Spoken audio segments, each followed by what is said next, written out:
Hello, and welcome to the Saladcast on Sunday, the 6th of March, 2022. I'm your host, Dan Train. Joining me today, Zachary Burgess. Not sponsored. And Robert Kemp. Not sponsored? By Vaseline. Oh, right. You just yell Vaseline into the mic. I forget Vaseline's a brand.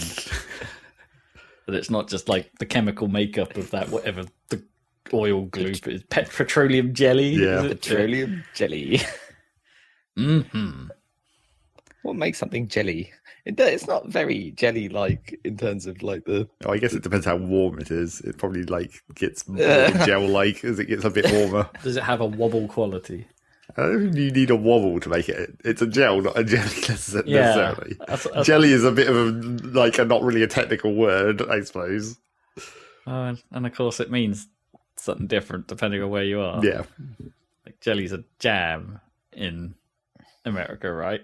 But they aren't jelly-like jams. Yeah, I suppose. That's true. But then depending on the exact consistency of the jam, because sometimes jam can be much less jelly-like. Yeah, I guess. I don't know what.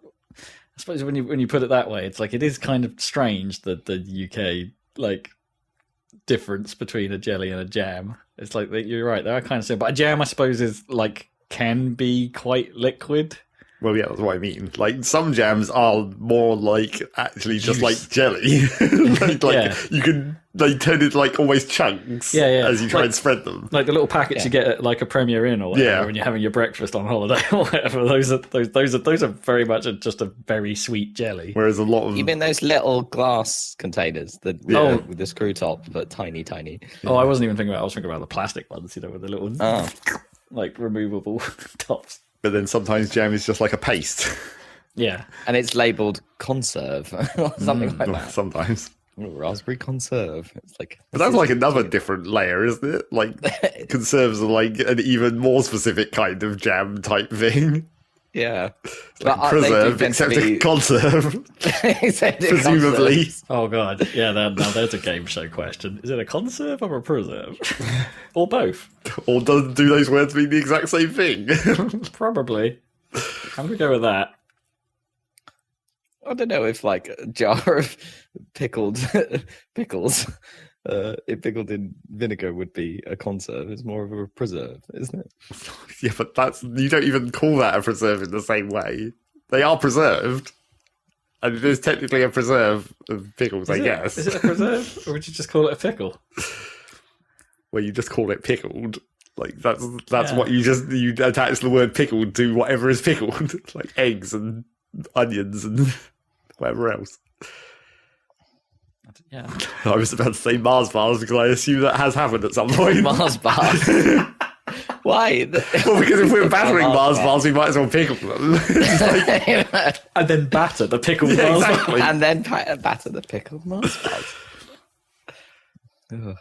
That must have had. Oh man, a bit like a battered Mars bar in my head has always sounded kind of gross.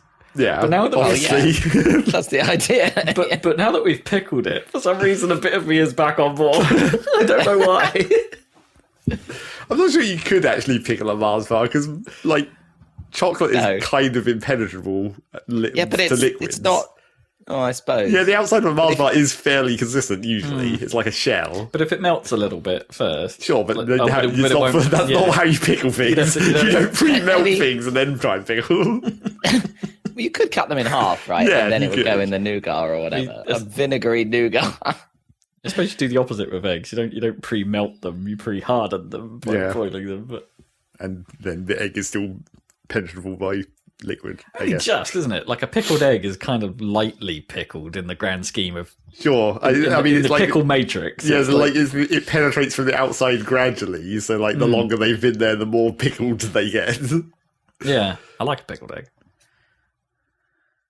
Oh man, it's so long since I've had a pickled onion, right? Because the problem with pickled onions is I only tend to like them in like very small quantities, but you have to buy like a massive effing jar. They're pickled. Yeah, they're pickled. They last forever. That's the whole point. They're conserved. Yeah, I wonder because there's like, I don't know. We drew a question mark over when we moved house. Like we drew a question mark over some like custom pickled onions, like someone pickled them for us. That's we were like, slightly more risky, I suppose. Well, we're not quite sure. These have literally been in the cupboard for about 5 years, and it's like I'd had a couple of them because they were like the even harder pickled onions, right? Because they were they were massive. These were like chunky monkey pickled onions, Right? And custom pickled. Yeah, custom pickled, and it's like which we were very grateful for, and they were quite delicious, if not massively potent. But yeah, didn't finish the jar, and then we were like, oh, I don't quite know what to do with these. Well, that's why the superior version of pickled onions is always the tiny ones, because you can just eat as many of those as you want, and it's like you can have as many as you want at any time. And they're not that potent. The silver skins, you mean? Yeah, those are more acceptable. And they're so small that you could do stupid things like put them in a sandwich instead of Branson pickle or whatever. Oh, I've never tried that. I've never tried it. Like, I suppose you still have to cut them up a bit, right? Well, not really. With those really tiny ones, like centimeter sized, like not even regular. Yeah, that would be really tiny. Yeah, they do. I still probably want to slice it a bit because it's just a sphere. I mean, I suppose it depends how chunky you're going with the bread. If your bread is sufficient that it can actually impress the small pickles into it, and then the vinegar soaks into the bread. Well, I mean, you don't get that much vinegar with pickled onions, really. You drain them off on the way to the bread. You don't pour them out onto the bread. No. It's true. There was a hot minute where I got into having those mini hamburger pickles, whatever the hell those are, what their actual vegetable is that they make those out with the little tiny green bogies. Right. The little tiny green cucumbers. They probably are cucumbers or courgettes or something, but they're like mini. And I got into those for a while. And then that jar suffered the same fate. It's like I got about 2/3 of the way through it and then never touched it again. It's like, this has been here a while. But it's pickled. Yeah. But then but if you close the jar with a certain amount of just the air quantity on top start to eventually futz with the... Well, it depends how much crap is in there. I mean, I'm sure if you left it long enough, eventually you'd get a bacterial colony floating on the surface of the vinegar. But that's just how things work. Yeah, but it's on the surface at least, I guess. Yeah. You could just pull it off and hope the insides are okay. Pickles. I had myself a standard McDonald's quarter pounder with cheese earlier this week. And then have yourself a quarter pounder with cheese. And, it was one of those constructions where it's there's sort of the problem with McDonald's construction in general is the displacement or the dispersion, I suppose, of ingredients on that layer. Above the burger. Well, what you're saying is how much of a shit do the people working in the McDonald's kitchen give about running it out correctly? Yes, 100% that. And all of the pickles were basically in one spot. Well, that always happens with fast food burgers. They just put 2 chunks of pickle on top of each other on one side. It's just come on. That was exactly what happened. Pretty much all of, but it wasn't just the pickle that I later discovered. It's there's the tomato, there's the modicum of relish. It's it was all over one side of this burger. Because I got through that bit, and then there was nothing on the other side, and I'm like, I actually don't know which side I prefer. The overdose on the relish and pickle side, or whether just leave it clean, a little bit like a BK XL bacon double cheese. Well, for as much as that's clean, it's just it's just all cheese. It was just all cheese. Every topping is cheese. Yeah. No faff, just cheese.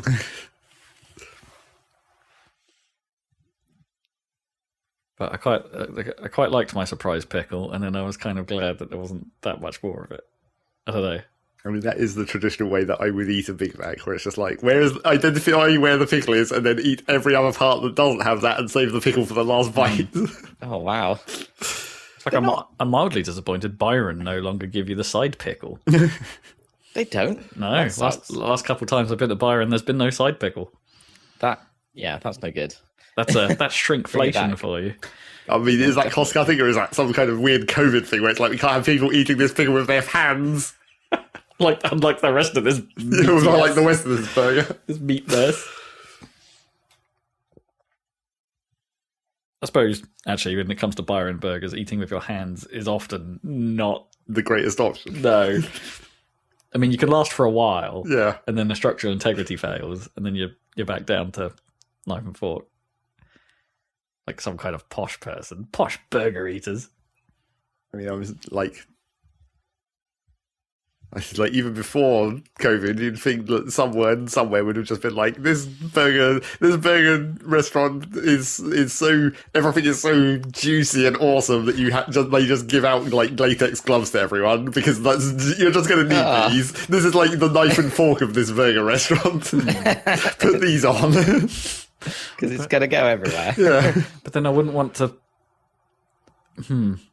I'm thinking this through because it's like, okay, that works fine as long as I'm only wanting to hold the burger. The moment I then Need a drink. Yeah. You'd have to have straws. Everything would have to be straws. Yeah, or you'd have to wipe down your gloves, which would be even weirder than straw everything, like straw burger. No, I meant for the drinks. Everything would just have to have a straw. Oh, right, so when they serve it to you, you know how they put that like steak through the burger? That's your straw, and you take the straw out of your burger, and then Burgers need a structural integrity, I think, when they start to fall apart. well, yeah. I mean, Why has no one made a better designed burger that can have better structure?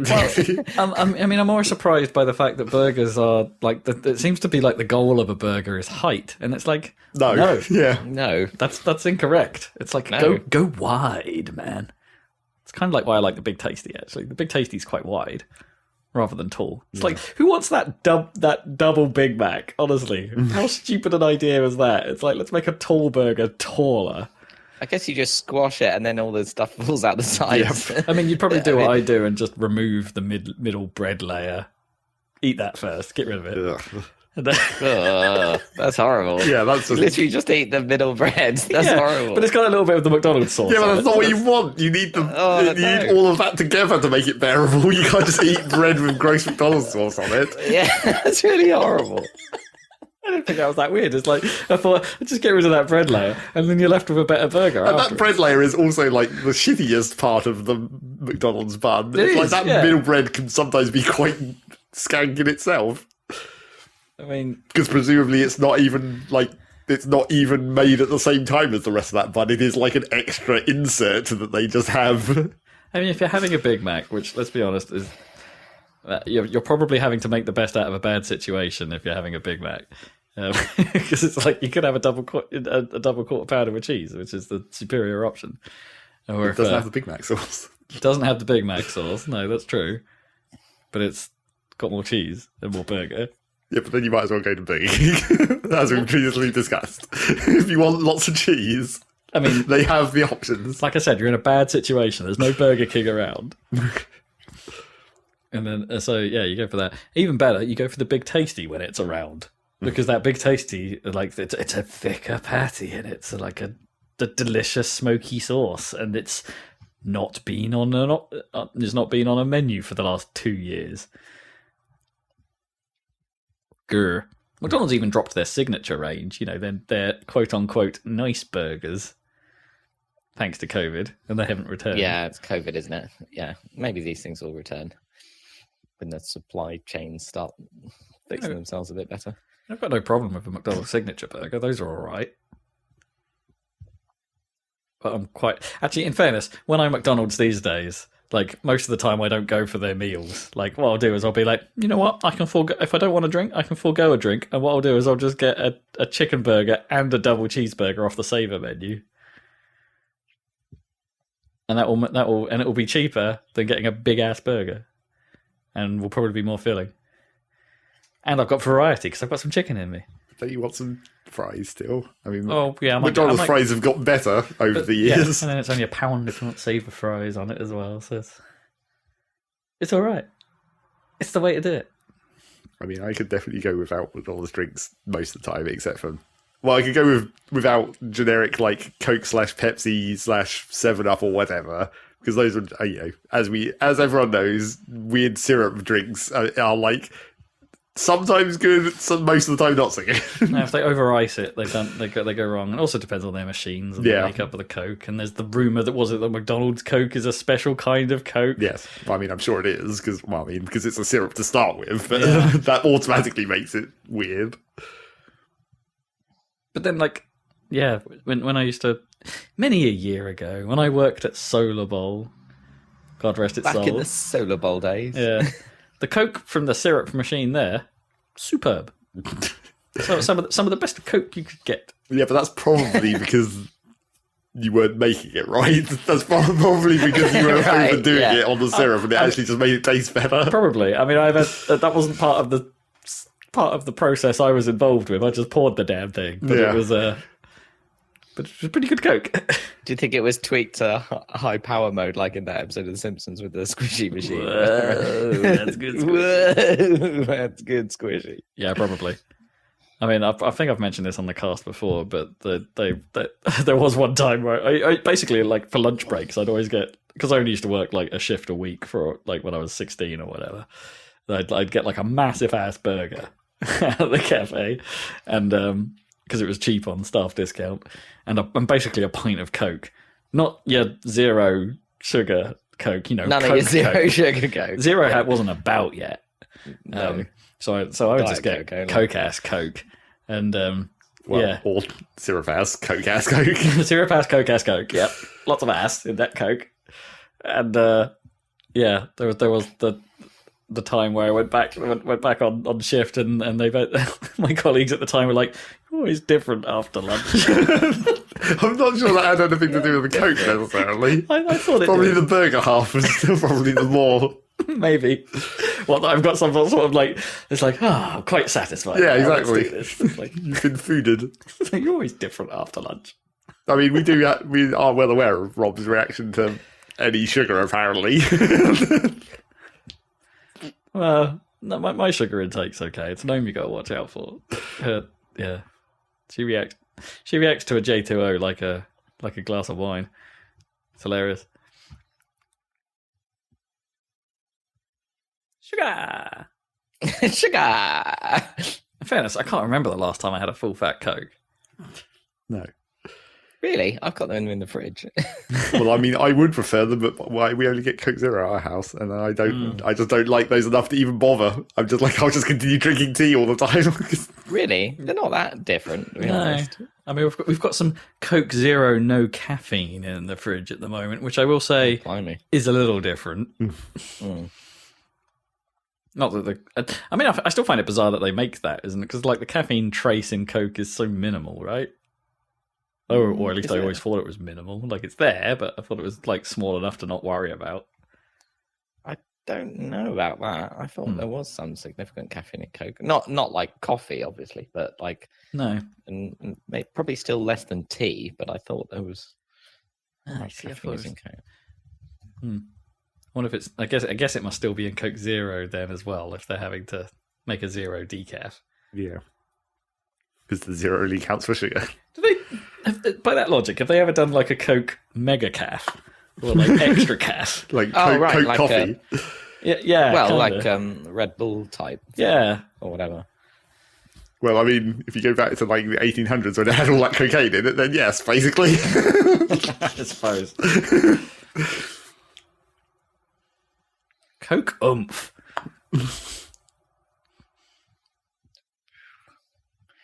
Caffeine in your can. Oh, here we go. There's a little chart on coca-cola.co.uk. Trustworthy. Clearly reliable. I mean, Oh, it does technically have to be fairly, I'm sure. Yeah, It's probably. hell regulators. So, yeah, a cup of tea is 50 and a can of Coke is 30. What, milligrams? Milligrams, yeah. Yeah, okay. That's more than I and then thought. But then caffeine in tea, that's like 50 milligrams is like nothing, right? Like It's low. I mean, a cup of coffee, like filter coffee, 140. yeah, boy. So, yeah. But that sounds about Okay. right. It's not, a little less than tea, but not nothing. Yeah, all right. Well, that's in fairness, I've learned something. That is more in tea than I thought tea had, because I thought most of the caffeine in tea actually stayed in the tea bag and didn't actually infuse. Because I thought that was the myth, right? It's like everyone says, "Oh, tea's actually got more caffeine than coffee," and it's like, no, but it stays in the bag. It doesn't actually infuse. Yeah, but so that's why tea is 50 and coffee is 150, right? Yeah, it's like 3 times more caffeine in coffee. But yeah, it's not nothing. And this chart answers your question, because there's a thing on this chart that says Coca-Cola Energy, which is 80. But it's still only 80.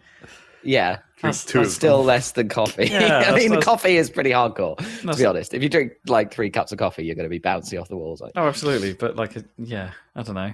If I want a Coke Energy, I want energy out of it. More energy. Well, the caffeine isn't the energy part, though, presumably. Presumably it has all the other usual energy drink crap in there. Like taurine. It's got Corona. Ooh. It looks like a boost bar. I guess. And B vitamins. Let's have a look. Coca-Cola Energy. When did they? Whatever happened to Coke Life? Do you remember that? The green that one? Was your favourite. Yeah, Coke. No, it wasn't my favourite. It was okay. Yeah, it was acceptable. No, your favourite, the fact that it existed. Oh, yeah, true. yeah. Coke Life. Let's see. Coca-Cola Energy. More energy. No, I don't know when they launched that, but yeah. There's a song that keeps coming up on Spotify. Has a tendency, right, to my 2 favorite things about Spotify are the Discover Weekly and the Release Radar lists, which I listen to every week. But every now and then, the Discover Weekly list likes to repeat things that I had discovered in previous weeks. Like, so I've listened to this before and I've ignored it. So it goes, no, I'm sure you like it. So it gives it to me again. And one of them is this remix of a song where it's just sampling an Arnold Schwarzenegger fitness tape. So it's just him. Going, I'm Arnold. Up, down, more energy. It's not that one where he talks about how like lifting weights feels like coming. You know that one? It's famous. No. Yeah, it's really horrible.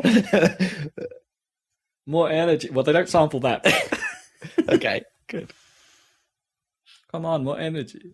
There's a lot of that. That's funny. This is Arnold. I think the song's actually just called Arnold, which makes sense. Welcome to Arnold's Pizza Shop. 9mm bullets. Anyway, how are we doing? Have we got any more rando to go through? We got any rando business to check off? Any kitchen bitching to be had? Ooh. Apart from not having the right kind of Coke in the kitchen. Coke Zero decaf. No, I don't think so. No. Quiet week. Yeah. Kinda. And apparently a quiet week in video games. Is that right? Yeah. Not in the world, of course. But not in the world. But that's probably why it's a quiet week in video games. I don't think that's true. I think we were probably in the quiet days for video games regardless. Possibly. There's a lot of new headlines are like gaming companies stopping sales in Russia, which is all good. Yep. I mean, yeah, I mean, it's not exactly an economic sanction, but anyone doing their part, good on you. Yeah, but unfortunately, I don't know. We live in the age of VPNs anyway, so. Well, true, but isn't like Russia in the process of we shouldn't really get too political here, but isn't Russia in the process of basically firewalling off their internet from the the trying to copy? Yeah, I mean that was the one thing that I found slightly. I probably shouldn't say funny, but that is the word I would have used. But when I was reading the BBC News website, and then once they started blocking all the external internet, the BBC News posted being like, "You should use the dark web to access the BBC." I was like, "Okay, I guess." Well, that is what it's for. I mean, yes, technically, but it's like. That is actually why the onion networking was developed by the NSA, right? So that people in China could read the news, basically. Not so that people could buy drugs without any consequence. No. That was just a side effect. I actually have no idea how you use the dark web. I'm kind of grateful for not. I mean, you just not get knowing. a specific You just browser get and then that browser, specific yeah. links. Is it? Yeah, well, that's what I mean. It's specific. You need to know what the links are, right? Because then most of the time they're just like IP addresses, and aren't they? Like I like they're an IP, yeah, or something. There's some weird unsearchable code somehow. Don't really. I think there are search engines that crawl, presumably the dark web, right? I don't know. I mean, I've never maybe. used it. Yeah. But like, Dark it'd be very crawl. slow. That's the thing about the dark web is it's extremely slow, right? Because it bounces your traffic everywhere. Yeah. Yeah. Nightcrawler. But yeah, the BBC address that they were showing on the dark web is like really long and with like a bunch of Yeah, because it starts off like something BBC, and then it's just a shit ton of random letters. .onion. It's like, okay. I guess that's... Presumably, I can't remember how it works, but presumably that's part of some kind of key, Yeah, right? presumably. And that's part of how it works, Just like a YouTube video like address. a public key, yeah, but quite short, yeah. Oh, I see. And you're actually routing through whatever this other server is to go do the legwork for you. Yeah, there's some good videos to explain how onion routing works. It's quite interesting. There's some from that. I always like that computer file channel on YouTube. It's the University of Nottingham Computer Science Department, and they make really good. Strikes me as one of those things, though, right? If you're going through one of these servers, like any kind of commercial VPN, right? Surely the runner of that server could be the bad agent and just be all like, "Yep, no, I'm yoinking all your shit." Well, yes. I mean, that is the whole problem with any VPN ever. Yeah. You're like, I'm going to... Oh, well, it's the same as just like password managers, where it's just like, I'm going to... Instead of relying on this one thing, I'm going to rely on this other thing. It's like, at a certain point, you're still always relying on something to be legit. I mean, the This is conspiracy theory with the VPNs is like, where do they really get all that money to advertise on every single fucking Yeah. YouTube channel? Does that come from the NSA, that money? Like, probably. I mean, there's usually only a couple that advertise that strongly, right? There's like ExpressVPN and NordVPN. Like, Yeah. they're the two massive ones. There are others, though, that also sponsor YouTube Oh, videos. there's as well. like a Yeah. billion of them, yeah. But those Yeah. two are the ones I see most often. They are all run by the NSA, guaranteed. I mean, I've used Tunnel Bear in the past because they do a free 500 meg a month line, which was useful for getting hold of some Something. some things only available on foreign servers. Sometimes you just gotta. Still not sponsored. But you never know. Shutting down Call of Duty on Xbox Live, for example, in Russia might piss off quite a few. Sort of army. It might degrade morale. Let's say in the Russian military. I mean, if you wanted to annoy the populace enough that they uprise, the gamer community might be a good pick. Yeah, Not exactly. really, though. That's like a million not people really.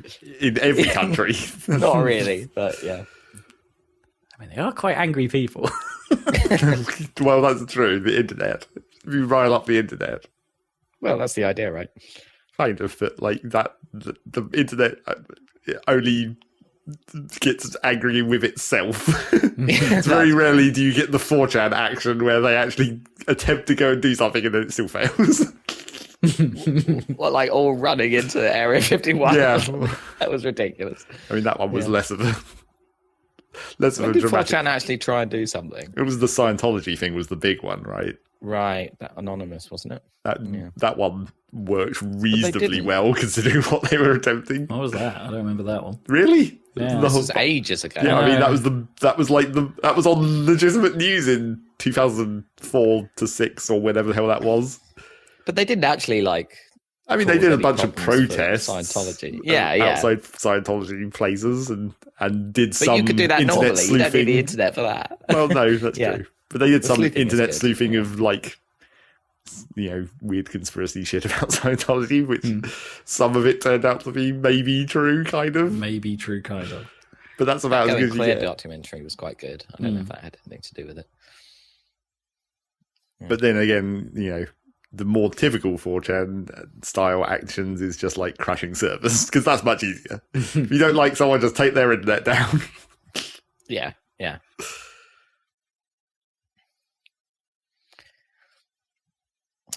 Like that dude that took down North Korea, was it?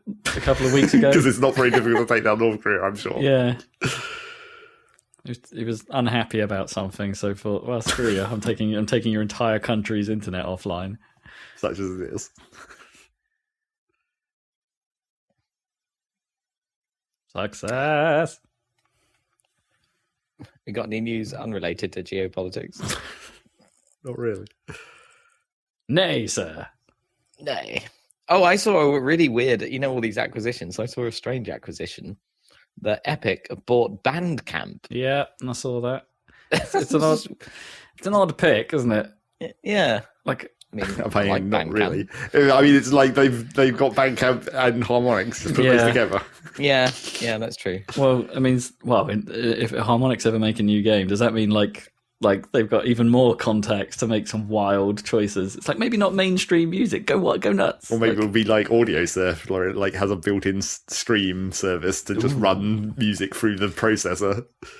I think it's just someone at Epic has or investors or the board at Epic have just seen how much coverage and how well music for Fortnite has done. Maybe someone's just like, maybe we should just do music, just get in. Maybe Bandcamp was kind of an easy in because it's not like one of the massive players. It's a bit like SoundCloud and like that kind of level. You could have expected them to go in there, right? And it's all for the not necessarily made it big yet types.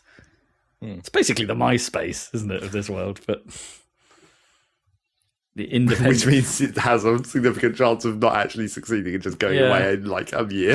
Well, Bandcamp has the advantage where you can actually, you can actually buy records from it, and it's like, but just it was supposed to be slightly more. It was supposed to be independent, right, and like good for the artist because it's not really a distribution or anything like that. I don't know. It was a different way of doing business in a world that's in the world that's increasingly messed up for musicians. It's true.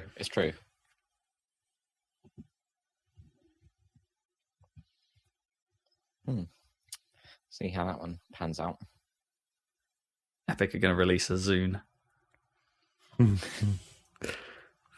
mean, that definitely would be a very Zune-esque plan where you don't have any hardware experience. Apart from, Microsoft did have hardware experience, so they should have succeeded. But I mean, it will be like the same terrible idea of let's just make this thing that we've never tried before and just hope that it works. The Zune was all white. It was just late. Yeah. It just wasn't an iPod. That was the problem. It was kind of cool in many ways, the Zune. I have no beef with Zune. I have beef with my burgers. We've come full circle. Yeah. It's a circle with two sides. It's a circle with 90-degree corners. Wow, I can't believe there's nothing going on at the moment. I suppose it makes sense. Okay. Wimpy used to do square burgers, didn't they? Yeah. Square burgers. Well, there is some other news. Should we do some the big games that come out, like Gran Turismo and Elden Ring. Indeed. Elden Ring and Gran Turismo 7 are the two big recent releases, both reviewing incredibly well. Yep. Good news for points for me and Dan for the Fantasy League. I mean, it's going to be like that for all of our Fantasy League, I think. Every time I think about it, I'm like, nothing's going to score less than 70. That's literally impossible. No, we've got some fairly safe. Our league at the moment is pretty safe. Yeah, I've got -12 now for triangle strategy because what? It's good. Is that not is that not reviewing well? No, I've got negative because I counterpicked it. Oh, you counterpicked it, right? Yeah, because I thought all of the writing looked terrible. I mean, I was hoping it was going to do slightly better than like 82, although this is still early and there could be a few more reviews still to come through. Sure, yeah, that might modify that number a bit. Yeah, because like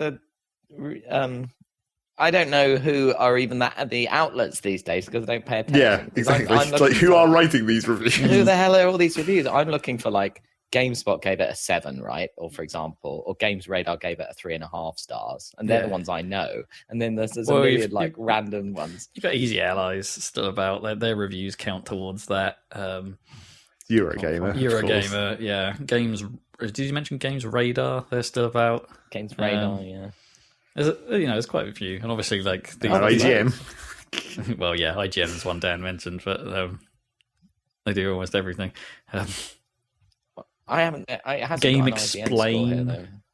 on YouTube, they do a lot of stuff. I mean, the trouble with, I don't know if OpenCritic does this as well as Metacritic, but the trouble is they always integrate the foreign language reviews, which sometimes is just the same site, but with a different reviewer doing a different language review of the same game.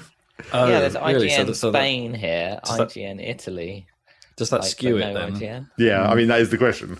Because, I mean, the real question with that situation is, they're obviously mostly different reviewers, because that just makes it easier to do it in a different language. You just hire a different person who writes in that language. But then do you have like a site-wide consensus on what the score is? Or is it still per reviewer? You would hope it would be the latter. Yeah, right? you would hope so. Like if you're throwing a whole other reviewer at it, you'd think they'd go at it with the like, I'm not here to just review the localization. I'm going to review the game. Yeah. But then that's how you end up with this situation on like Metacritic and everything, where it's just like you can see 5 different reviews that are technically from the same site. Yeah, as long as they're different authors and as long as it is independent, then fine. But you could argue there could be some internal politics going on with that stuff. But I've just gone on IGN, which I haven't done for years, literally on the website. They've given the Batman film a 10. Yeah, Classic. people seem to really like that thing, and the more I hear about it, the more I'm less interested in it. Yeah, I don't think it's a 10. Not that I've seen it yet, but I think that's highly unlikely. No, I don't think I'm going to go out of my way to see it. Like, I don't know. DC just still haven't pulled me back yet. I know this was their attempt to, but like, I don't know. This doesn't look like the kind of Batman I want to watch. I don't know. I think the cast seems like I like Robert Pattinson, Sure. and Paul Dano is amazing in everything he's in. Yeah, he'd make a great Riddler. So, but apparently it's like 3 hours long. Yep, I think it's long. It kind of looks like very kind of Seven, aesthetic. right. Film. Okay, Like constant raining, grim, dark. Always dark.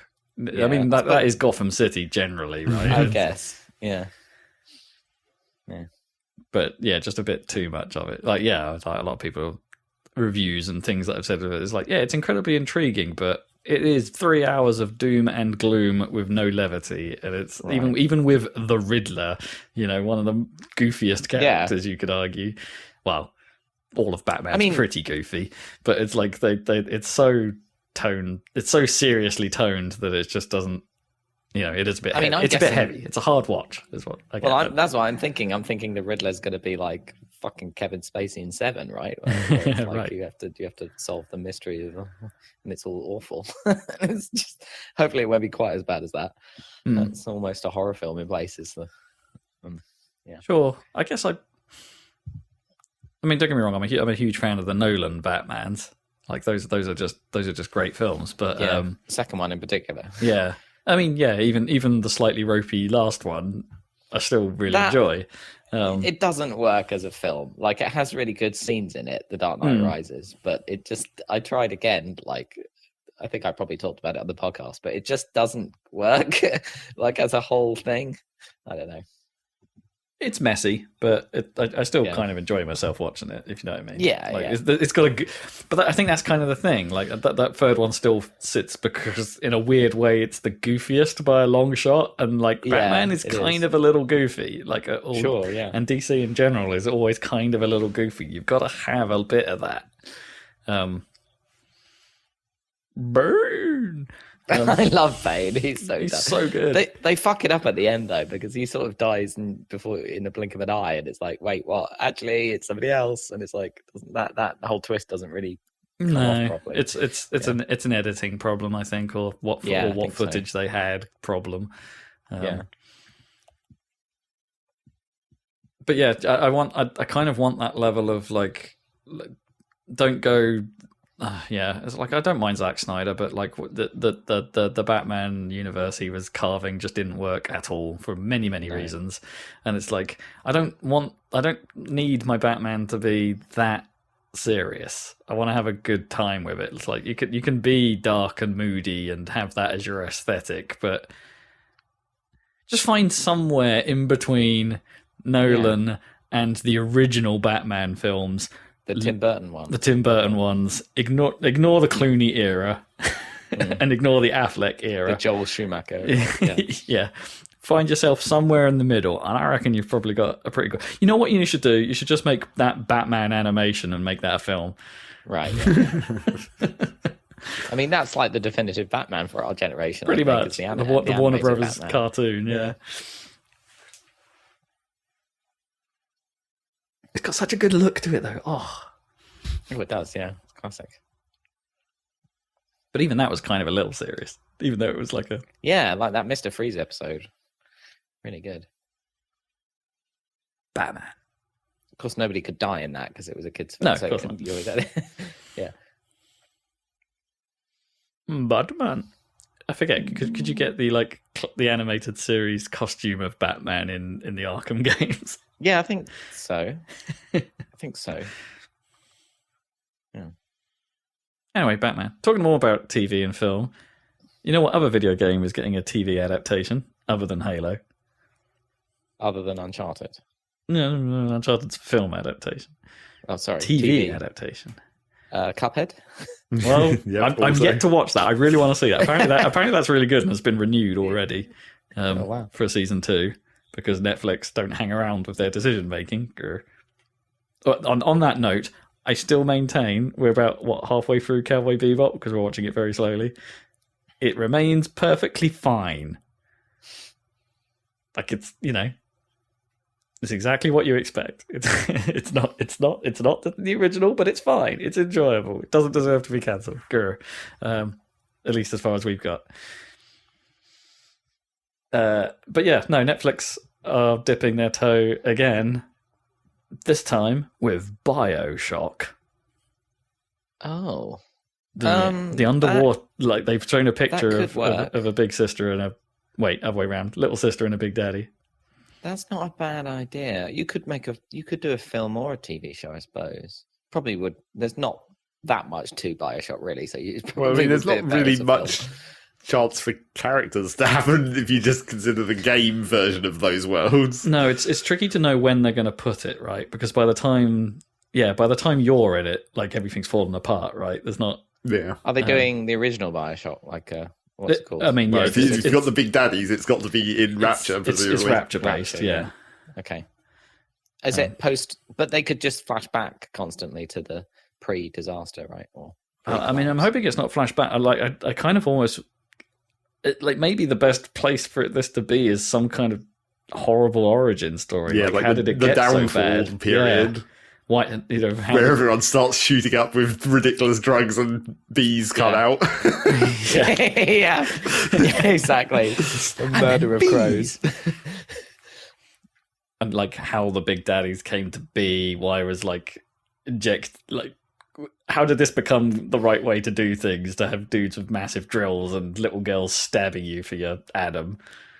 And they'll have to do a big twist thing, but not use the one from the game, right? Yeah, I don't think they could do the Would You Kindly. Yeah.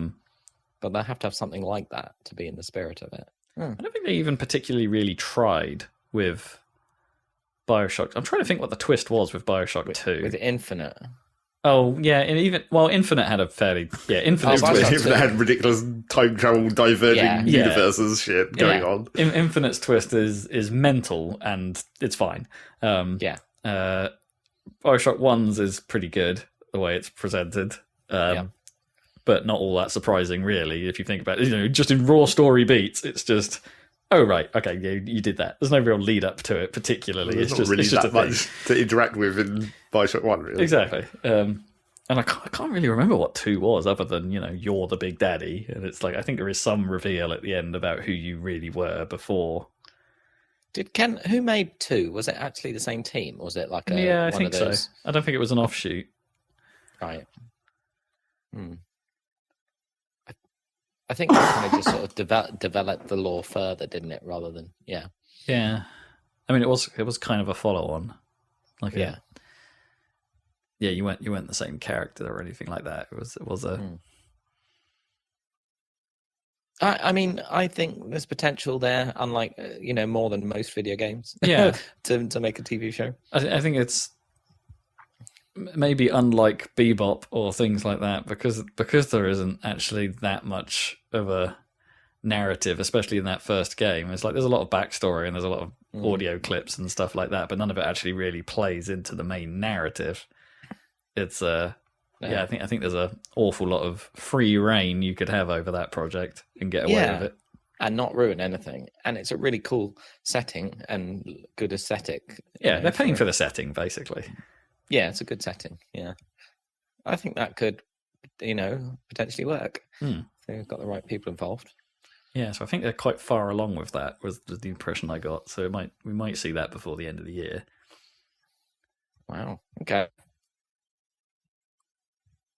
TV news. Colour me interested. Colour me bees.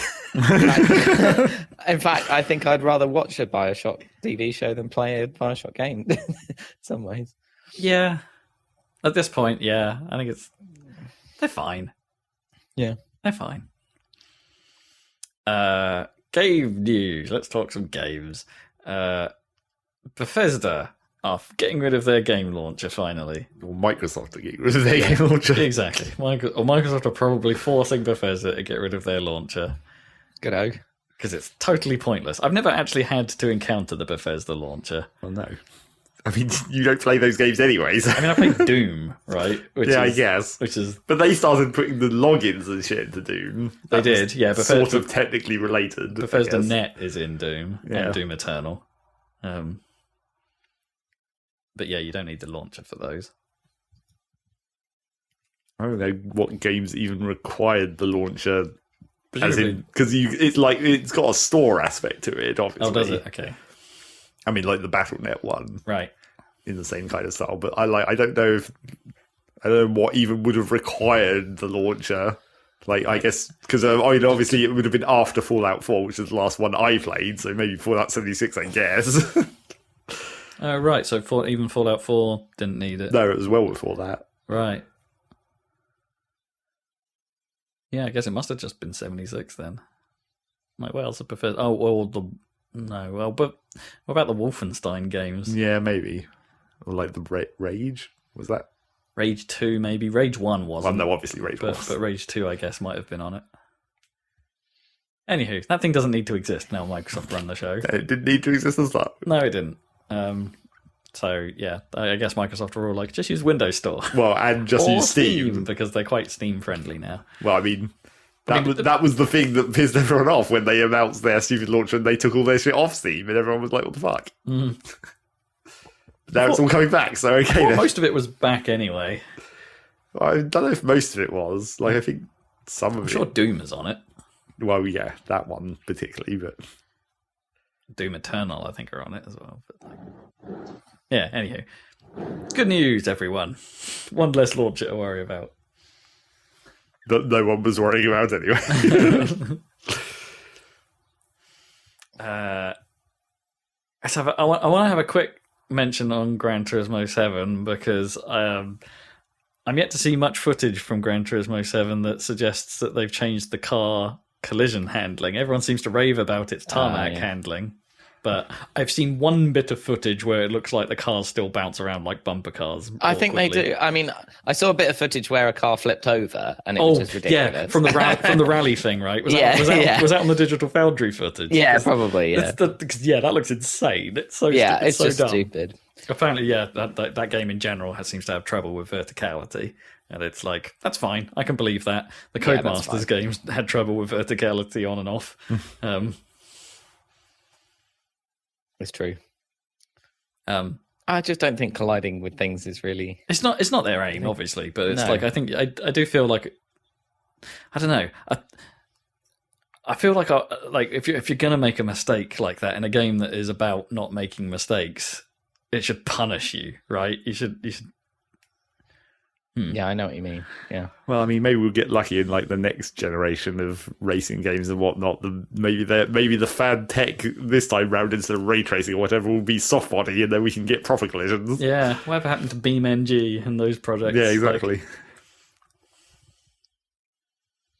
Do they still have that old classic problem of like, the licensed cars not wanting to look fucked up? I mean, probably. That's going to be a thing with any licensed car, really. You can only damage them to some degree, depending on your license. But you can, like, I don't know, Forza gets around that a little bit. The paint can get scuffed up and... that barely counts. Yeah. So you can get dents and stuff in the bodywork, but not like it can't be a crumpled mess. Like, it can't be like, look like a fatal accident. I don't know, I feel like in some ways you could spin that marketing the other way and be like, this car still drives and it's this fucked up. How cool is that? How high quality must this car be to be able to still work? I mean, there's definitely games that have got around that, right? I'm thinking, like, the cars in Blur got pretty messed up, right? But they still drove. But... Oh yeah, I guess that. I was trying to remember if there even was damage because it was definitely damage. I mean, I meant more than just a health bar, but yes, there was. Yeah, there was actually visual effects as well. I mean, no bits came off. I don't think it all stayed attached and just flapped around. Yeah, a lot of flapping, a lot of car flaps. But anyway, yeah, that was kind of my biggest disappointment with that thing. Also, I generally have some, like, I'm not even sure Digital Foundry picked up on some of this, but it's like, I think they may have vaguely mentioned, but I think it's a bigger deal that, like, some of the reflection mapping on the cars mid-race is updating at a slower frame rate than the rest of it. It's like, I spotted that immediately when there was over a bit of, like, bonnet cam or whatever. It's just like, no, this isn't that good. Like, okay, the game looks great in general, but there are bits of it that are proper ropey, like, or to me seem a bit ropey. Anywho, I'm a Forza boy. You know I am. But, like... Yeah. I have seen people commenting that the cafe part is the best thing about this new Forza. Yeah! Which is hilarious. People seem well up on the... I really like the cafe. Is it just the GT I have to cafe? say, I like the idea of the cafe. So, yeah. I mean, I guess it's nice to don't have a PS5. I guess it's nice to have a bit of guidance in a game like that, and the cafe is a form of guidance. It's a goal. Yeah, exactly. I mean, there's some serious complaints about how that thing's microtransactions appear to be shaking up. Like, if you care about some of the cars on the store, they seem to be... Some of them are like... what do you call it? Like... I'm trying to think. Like, they cost a lot of money, and your ability to get that money quickly is extremely low unless you paid actual money to unlock the credits, if you see what I mean. Yeah. So anyway, microtransactions aside, it seems like a solid thing. It seems like a GT game. Let's put it that way. It's a proper GT game. Proper GT came after quite a long time. Yeah, a very long time. Yeah. Let's talk about Pokemon. I've got a new Pokemon game coming. Yeah, way too soon, clearly. Like, Sword and Shield's only just come out, guys. Except not really. I mean, I guess it's been a couple of years. So, what do we know? Not much. Well, Scarlet and Violet. It appears to be Spain, I guess. Pokemon Spain. Okay. From what we can see. But there's no idea what's going on with like the engine and stuff like that. No, I mean, it looks basically exactly like Sword and Shield from the bits of footage you see, but that's only like graphically, I suppose. Doesn't really tell you much about the gameplay or anything. I mean, you still occasionally see the Pokemon in the grass or whatever in the way that they did, in the way that they do in the modern games. So whether there's going to be any like crossover from Arceus or whatever. Yeah. I mean, maybe it's too soon for the good reception of Arceus to have gameplay changes.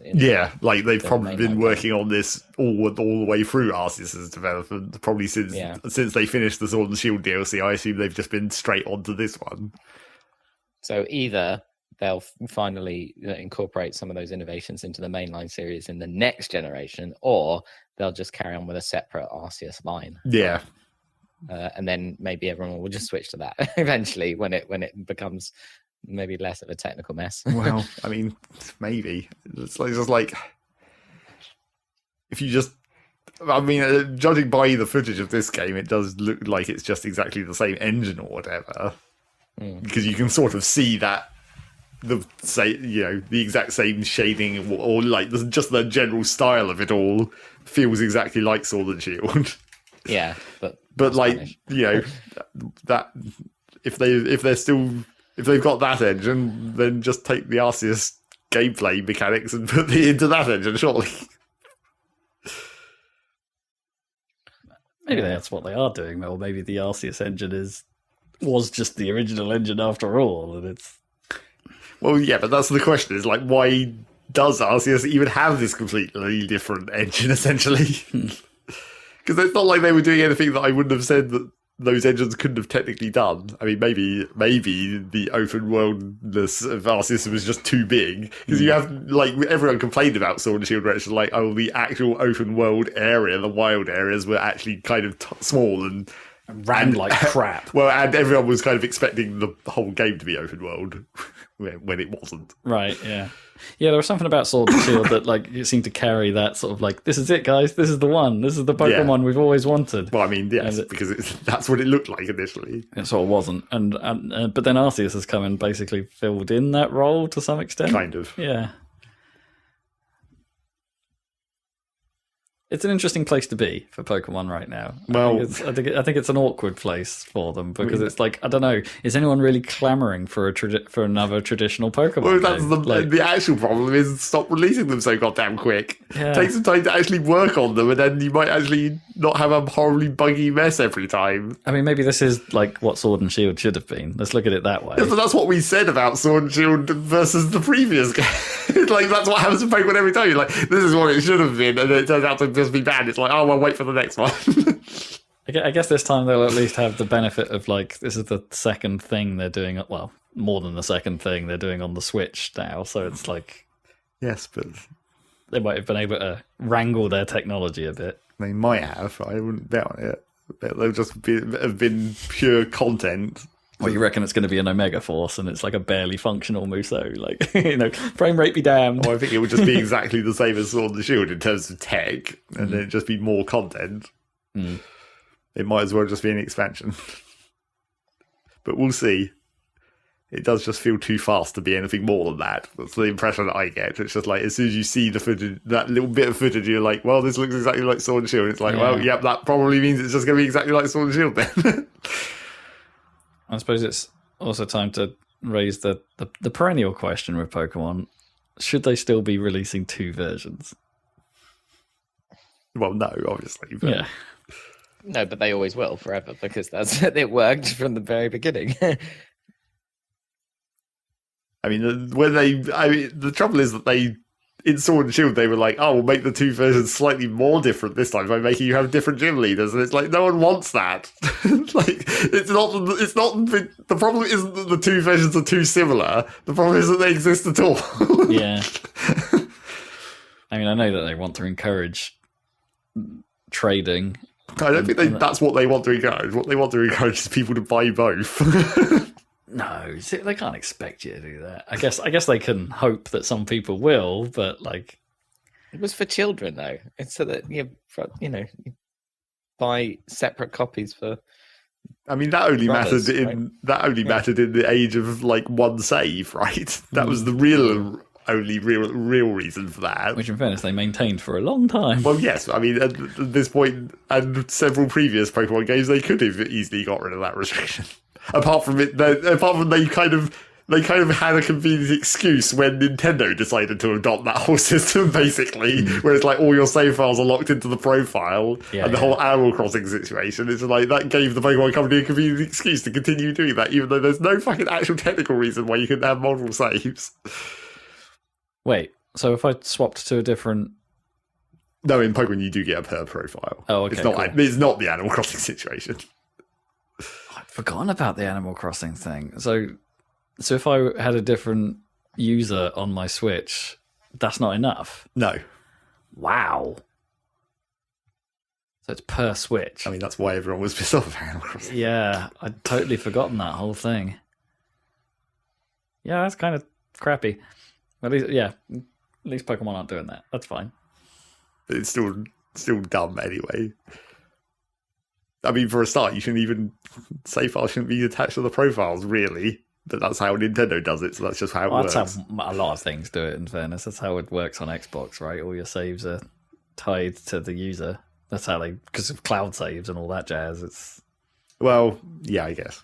But the actual problem with it on that level is that it's way more difficult to change profile in Nintendo's ecosystem rather than the Xbox one, where you can pretty much just do it at any time. Just hit log out and it'll just go. Give it a go. The game has to deal with it. Whereas in Switchland, it's like, no, you have to shut down the entire game and go back to the home screen and then change.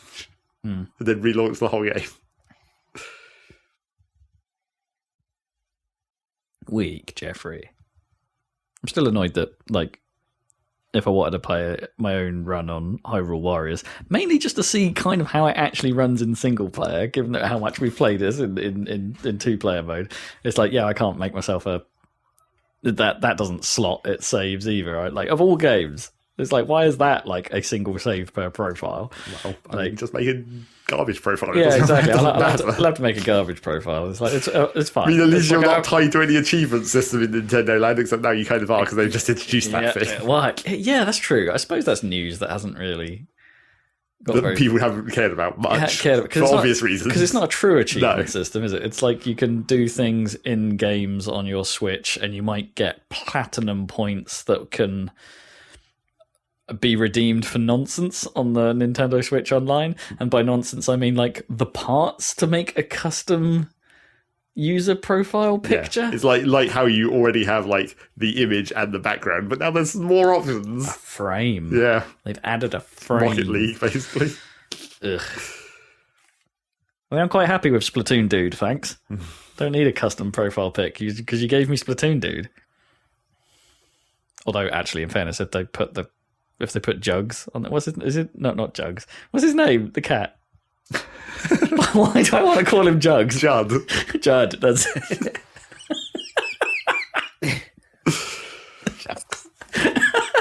Sorry, that's brilliant. Jugs the cat. Jugs. Judd, yeah. Judd or Little Judd. I mean, aren't they in there? I thought they were. No, maybe I need to switch. I mean, they might have been added, I guess. Yeah, okay. Because they have very occasionally added a couple of extra ones to that. They sometimes do when there's a big, tentpole Nintendo release. They tend to add a few things.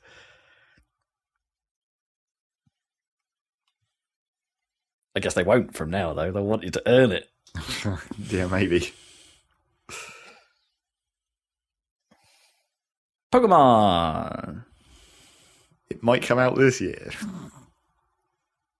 All about that, Quaxley.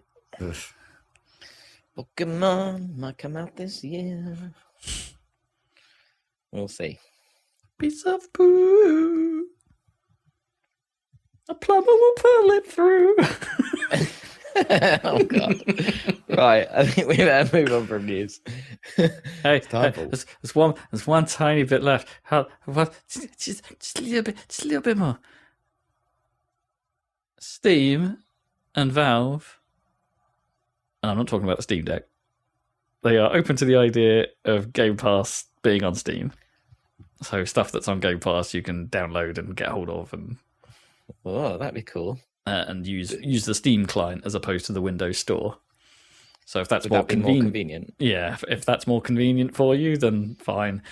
But I guess the follow-on from that is related to the Steam Deck, and it's well, would that actually mean Game Pass would give you access to games on your Steam Deck?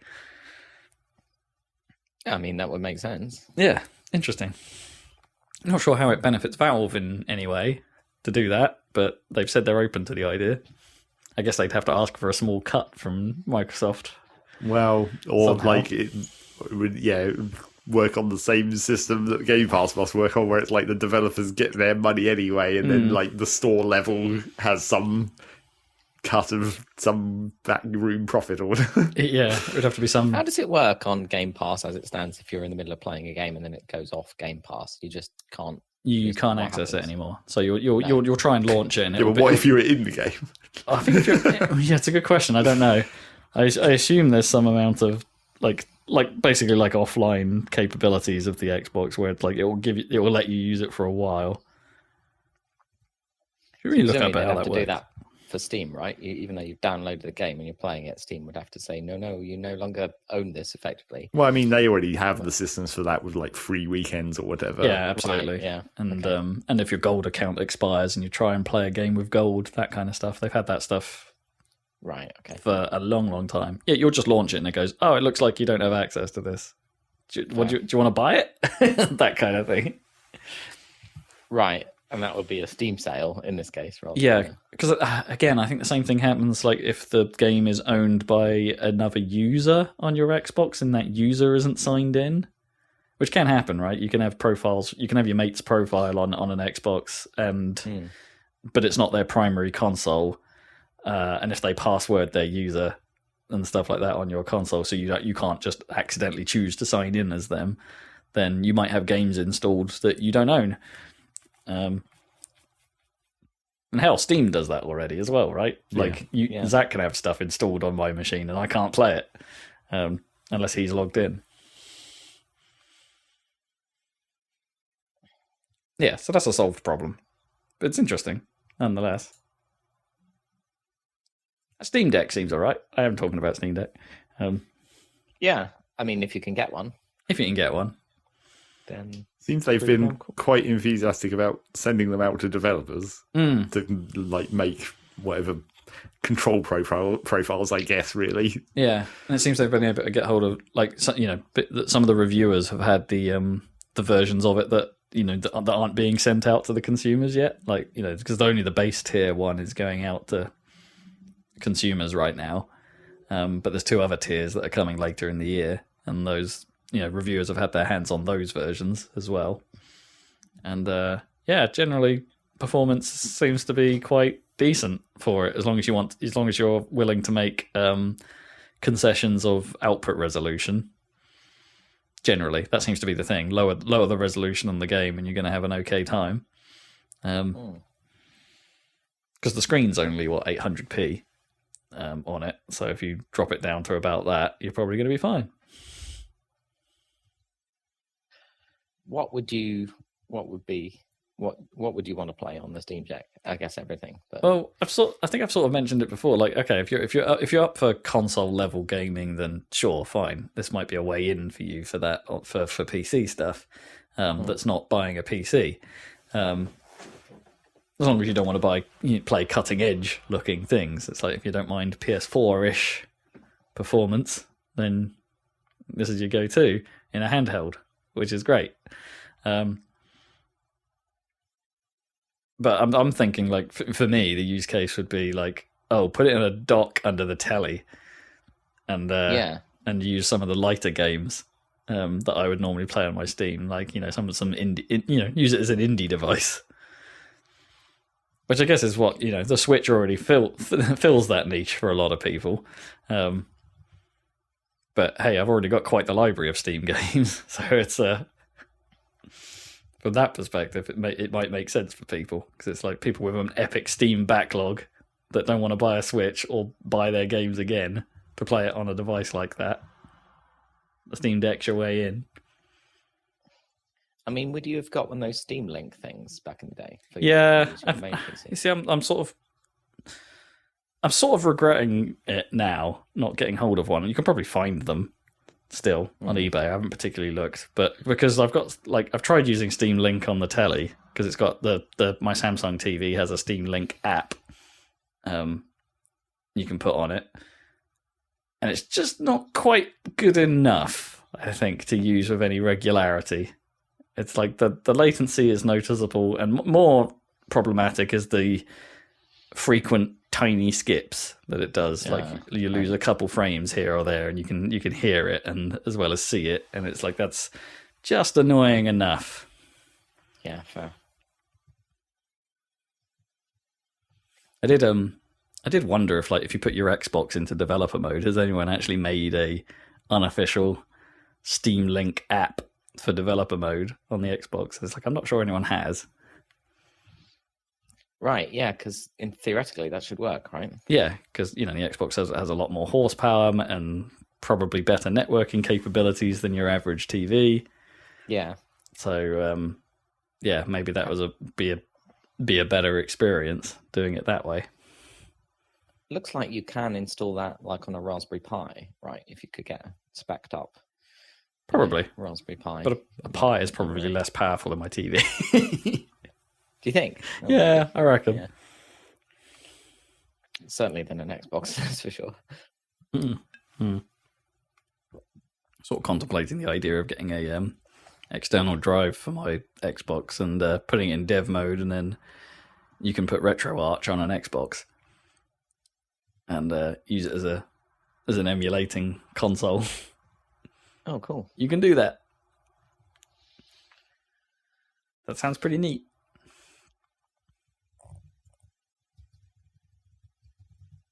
Hooray for Microsoft letting you using your box as you want to. As long as you put it in developer mode.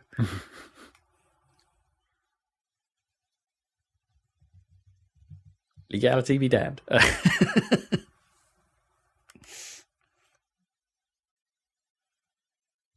That's the news. I got no one else. Right, well, it's time for what you've been playing. Let's start with you, Zeg. What you been up to? Well, conveniently, I guess partial news. I did play that Kirby demo. Oh, did you? Oh, cool. This morning, because I was going to do it last night, but then I got involved with some other stuff, and so I got to it this morning eventually. Other stuff? You mean us playing Rocket League? Yes, until the early hours of the morning. That was the one. That was the main thing, but there was some other stuff before that that also distracted me away from remembering to get round to play that Kirby demo. It's not that long. It turns out it's not. It's actually quite short compared to most of the demos Nintendo have been putting out recently. Yeah, Nintendo or Switch demos in general. Yeah, normally pretty generous. But yeah, I mean, it's kind of what you expect it to be. It's a Kirby game in 3D. It's not open world. That's the one thing that there was any suspicion about. It's definitely not open world. It's levels. Okay, fine. And they are pretty linear, but it does have like mid-level like secret objectives, kind of. I mean, they're not really secret, it will tell you them, but then it's like find the things hidden around the place that aren't necessarily on the obvious straight path, that kind of level design style of thing. A little bit like the coins and things on in a Mario game. Yeah. That's not Odyssey. Yes, so it is that kind of traditional thing, and also you definitely get into mouthful mode immediately and frequently. And that's not like a special one-off thing that they're going to use occasionally. No, it's going to be a very continuous... Of course not. It's going to be the gimmick, right? So they've got to show you immediately. But as a gimmick, it could have been like, even special levels where you only have that one... Oh, I bet that'll be there, that too. Well, maybe, but it doesn't seem like it from these first few levels. It seems like they're just going to be incorporated as like you use this thing once and then you just get rid of it and move on through the progress of the level, not like a whole level based on it even. I mean, maybe it might be that way. It might be a little bit like the the transformations in Yoshi's Island is what I'm thinking, like, because some of those can be like levels and almost entirely designed around those. Yeah, I guess in a couple of cases. So yeah, I suppose they could do one or two like that. But yeah, it definitely functions like a Kirby game. And it definitely, I mean, it's not going to be difficult, obviously, because it's a Kirby game. They do have difficulty options, although as far as people can tell, the easy mode is like easy, and the hard mode is like how Kirby has always been, which is easy. So it's like the easy mode is just easy. So play it in hard, is what yeah, basically. There's no reason not to play it in any difficulty at all mode. Right. Do what we do with Hyrule Warriors. Whack it up. It's never going to be that difficult. And it does, like, I mean, to make a Kirby game function in 3D, like when you inhale a thing and then spit it out, it has like significant auto aim from actually quite a long way away, which is actually really nice. I mean, you're not necessarily going to be using that much because of obviously copy abilities are the preferred option for fighting in Kirby, not just inhaling things and shooting them out. Although arguably I would say in some cases just inhaling and shooting is actually more effective than trying to use the copy abilities. I think that might just be something that I didn't get used to, but like when you're using like the sword ability, for example, when you're hitting enemies and they don't die necessarily immediately, or like they take 2 swipes of the sword or whatever, you can still very easily take damage by like pushing forwards too much. Like when you're comboing the sword, you're just still running into the enemy hitbox, even though they're technically being hit by your sword. It has that kind of no hit stun or whatever, I guess, on the enemies. That's kind of annoying. Yeah. You think they'd have like a, well, yeah, if you've got like have you actually got a sword combo, or is it that? Yeah, I mean, it's like you just mash the button and it just does 3 different swings. Right. So yeah, you'd think if you'd caught someone in a combo, unless they obviously were blocking it or something, that you shouldn't just be able to like mash yourself into them. Well, I mean, if you stood still and just did the combo, then they wouldn't. It's because if you keep pushing yourself forwards, it kind of negates the stunning and the effect of the enemies being held in place by the sword, and you still just walk into them. I mean, that seems odd though, because like almost every game combat system doesn't do that these days. You know, when you're in a sword combo, it's like you're not going to hitbox yourself like that. Yeah, you should. It's like the sword should be carrying the enemies with you, is the traditional way you'd think. Yeah, and it's odd coming out of HAL Labs that they would do that, right? Because they've kind of already managed. You know, they made a fighting game. Damn it! Well, yeah. I mean, I guess I haven't played any of the recent modern Kirby games to know if that is just how Kirby works, and everyone will just be totally used to that. Yeah. Is that just the thing? I think I vaguely remember when I tried that weird like Kirby arena fighting game that was free for a while on the Switch or whatever. I think that had the same thing. So I think maybe that is just how Kirby generally works. Weird. I suppose that is like some amount of difficulty. Like you actually have to think about it a tiny amount. But yeah, you run around and you grab abilities and you do things as Kirby. Yeah. Feel for how many potential copy abilities there might be, because not really, but I mean they show off because you want there to be lots. They show off quite a few throughout the demo. Like I think at least probably 5 copy abilities, and then like 3 of the different mouthful mode things. You get the car and the vending machine and the cone. Oh, okay. So the 3 they've shown. Yeah, basically. Yeah, I don't know that they showed many more than that. No, but although at the end of the game they do a preview video thing and they show a couple more in that haven't been seen before. Okay, cool. But yeah, and it looks pretty good. Yeah, like seeing it for real, not in a video file. Right, so there is something about the video look that is ruining it. Well, I don't know if it's that bad. It's not like Pokemon Company bad. It's just like when you see it for real, it's like, oh yeah. So is it running at like a full 60 or is it hanging at 30? I never perceive that. Oh, like okay. Rob notices these things. I mean, 30 to 60 to me is night and day. I mean, the one thing I did notice is it's doing that thing which I'm starting to think must maybe even be switched hardware tech, but it's doing the same thing as in like the Pokemon, like in Arceus, where far away animations go low frame rate interpolated. Right, yeah.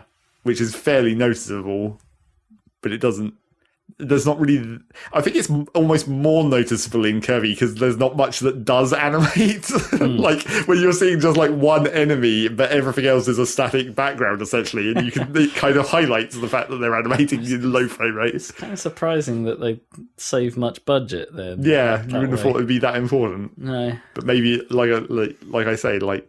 Now that I'm seeing it in this game as well, it's almost feeling like that's just some kind of Switch hardware tech level where it's just like you can just use that. I doubt it. It'll be, well, unless they're all sharing engine code. Yeah. Which is probably a thing, in fairness.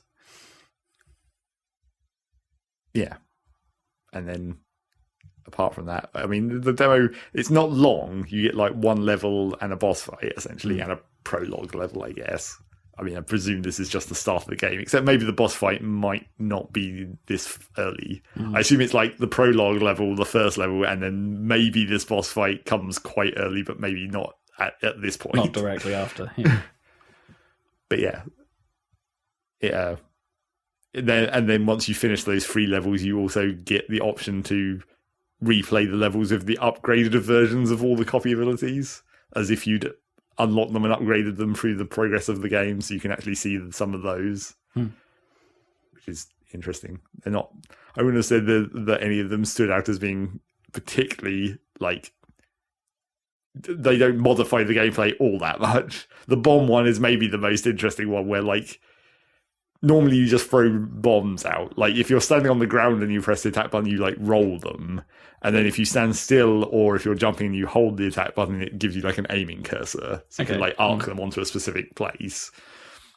But then the upgraded version of that doesn't really change the way you throw the bombs, but then the bombs turn into like these weird like neon glowy bombs, and they blow up if they hit enemies, but they don't blow up instantly if you miss. Essentially, they just stay on the ground. And then you can blow them up if you throw another bomb into a bomb. That also triggers them. Yeah. But then once you've got the upgraded version, if they're on the ground sort of near each other, they get connected by a line, and then when one of them blows up, they all blow up, but the explosions are bigger. Oh, interesting. So if you can set up like so when you do like one of the mini boss fights and you have that ability, you can try and like throw out a bunch of bombs around the arena and then try and get the boss to walk into them to trigger them all at once and make the explosion bigger. I see. That's kind of cool. So that's probably the most advanced one of those, because the other ones are just like the sword gets bigger. And it's like that's not really much of an upgrade. So how do you acquire an upgrade? Is it like you copied something the same? Well, in the actual game, it's an unlock. Like you find the blueprint, and then you go to a shop and then you buy the upgrade. So it's a permanent upgrade. Well, it might still be toggleable. Like if you tried the upgrade and didn't like it, you might just be able to turn that back off. I bet me kind of thought it would be something you could do. Like there was a process within the level. You had to. So if you did things in a certain way, you could get the upgraded version of an ability rather than... Yeah, I mean... something a little more mechanical than just an upgrade. Well, I mean, that's what we always said that we would have preferred, where it's just like they steal the thing from Kirby 64, where you just combine the abilities. Combine abilities. And luckily... Clearly the coolest. Luckily, mouthful mode doesn't overwrite your ability. You can keep your ability and do the mouthful part and then get rid of that. And you can just... chuck abilities whenever. I mean, that's always been in Kirby. You can just dump the ability. And the star pops out. Yep. And plenty of stars. Lots of star coins and stars. And weirdly, the like warp star thing that Kirby always flies around on, I guess is a character. Because like in the I guess it's not going to be a character, but in the intro sequence, which I mean, this game has an intro sequence which they put in the demo, but like. It starts off where like Kirby's just wandering around on Popstar. Like you actually see Popstar for a minute, like the giant star planet that Kirby lives on. Which doesn't make any sense because it zooms in from like space where you see Popstar and it zooms in to Kirby walking around. But he's like walking in this green lush landscape, greens, whatever, I guess. But when you see Popstar from space, it's yellow. And it's like, that's not quite how that works, but okay. No. But yeah, you zoom into Popstar and it's like, oh, there's Kirby wandering around. And then the star just like flies up and like looks at him like they're having a conversation. But there's no... This is the slightly weird thing that apparently is just how Kirby games have done this since modern Kirby. There's no sound in the videos. It's just a music track playing over the video. So they kind of try and like match the music over the action, but there's no sound effects basically coming out of the video, which does make it seem kind of weird. Yeah. Well, to me, that would be like a Japanese game advert. Exactly. Right? But that's just how I'd just be expecting some out of context voiceover at some point. Yes, but that's just how these are apparently in Kirby games. That's just their style. But yeah, so the story of this game, Kirby's there on Popstar and he's wandering around, and then a giant time portal opens up and everything gets sucked into it, and then you end up wherever the hell you are now. You end up on not Earth. Yep, presumably. You end up in not Earth after the calamity before Splatoon. Well, I mean, after the flooding. As I said previously, it's like in Kirby 64, you go to theoretically Earth and it's all iced over and there's a ruin there as well. So this could still be that same place in this game's lore, although it does seem like a time portal. Like the weird warpy effects as Kirby gets sucked through it does seem to have some implication that there's time travel going on. Tiny wimey.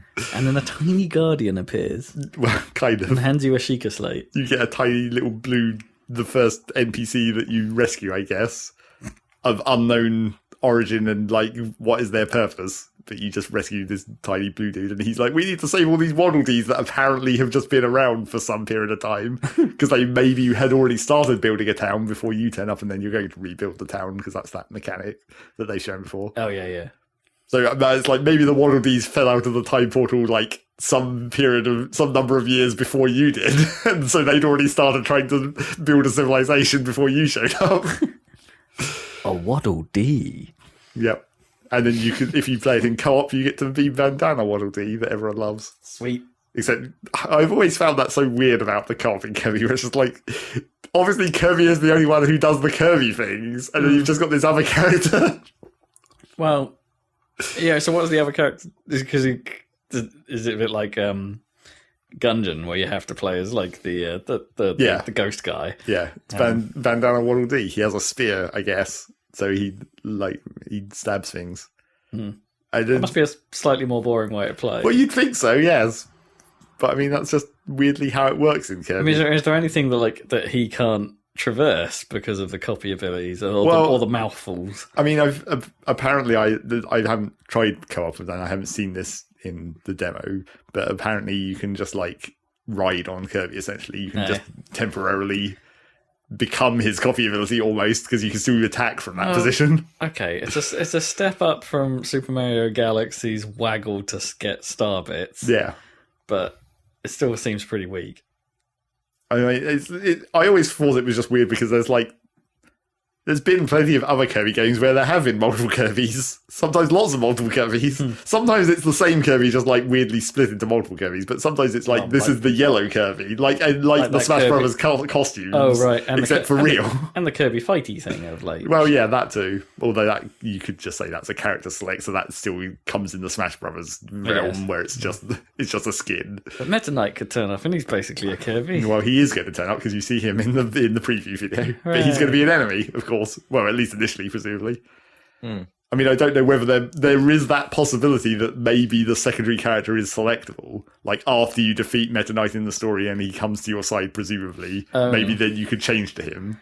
I mean, I feel like that would be unlikely. That feels like they'd probably have to put quite a lot more work in than needed. But then that is kind of the HAL Labs way, right? Well, and also the previous modern Kirby games have been 4-player, and it's been 4 different characters. It's been Bandana Waddle Dee, DDD, and Meta Knight usually are the 3 other characters that go with Kirby. But DDD's got to be a bad guy, right? Well, yes, he's also shown in the video. Maybe a bit too much, actually. Yeah, we saw. You saw the back of him, and then they show him way too much in this one, where it's like, oh, there he is, obviously.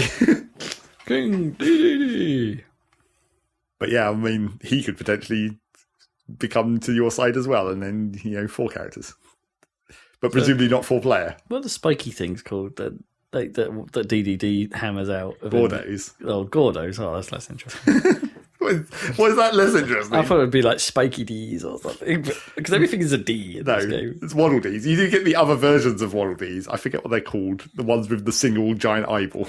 Yeah. And they shoot lasers. I forget what those ones are called. Oh, Waddle Dee. Initial D's. Initial D's. Careening down the mountain. Toge D's. And obviously, because this is a HAL Labs game, they've also basically put trophies in.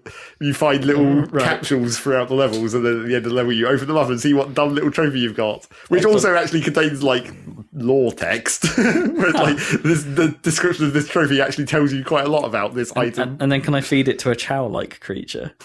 I mean, maybe, because of the whole Waddle Dee town. Who knows what upgrades there'll be going on there? You feed my small animals and cores to my various Waddle Dees. Or it'll be like a Smash Brothers museum where you can actually walk around and see all your trophies arrayed on the shelves.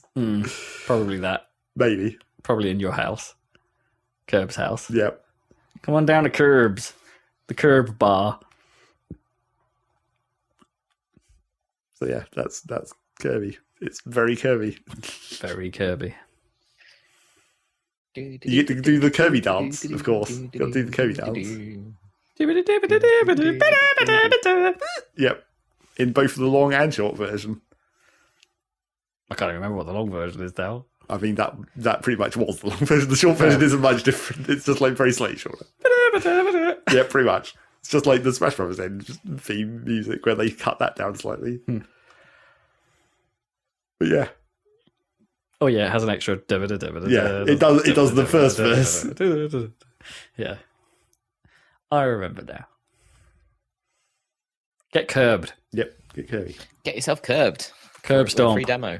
Yep, play that demo very quickly because it's not long and it's not difficult. Grind those curbs. Is it radio? And then the other thing that I played, I guess, apart from the usual stuff, I mean, I did get past the Elite Four in Pokemon at last. Actually got around to do that. And it turns out I technically did need the rest of my team once. Because the very first guy I fought and the very first move he did poisoned my main starter Pokemon. I was like, well, I'm not going to take out his whole team before the poison wears me down, so I guess I'll have to switch. Or I could have just used an antidote, I guess. Maybe. But apart from that, just my starter killed everything, and it was totally fine. Great. Standard. I was like, okay then. I guess I didn't need to worry about all this grinding. I'm so elite. I know Pokemon inside and out. No, I've just got a beef-ass starter. Yep, I've just got a starter Pokemon that's 20 levels higher than all your ones.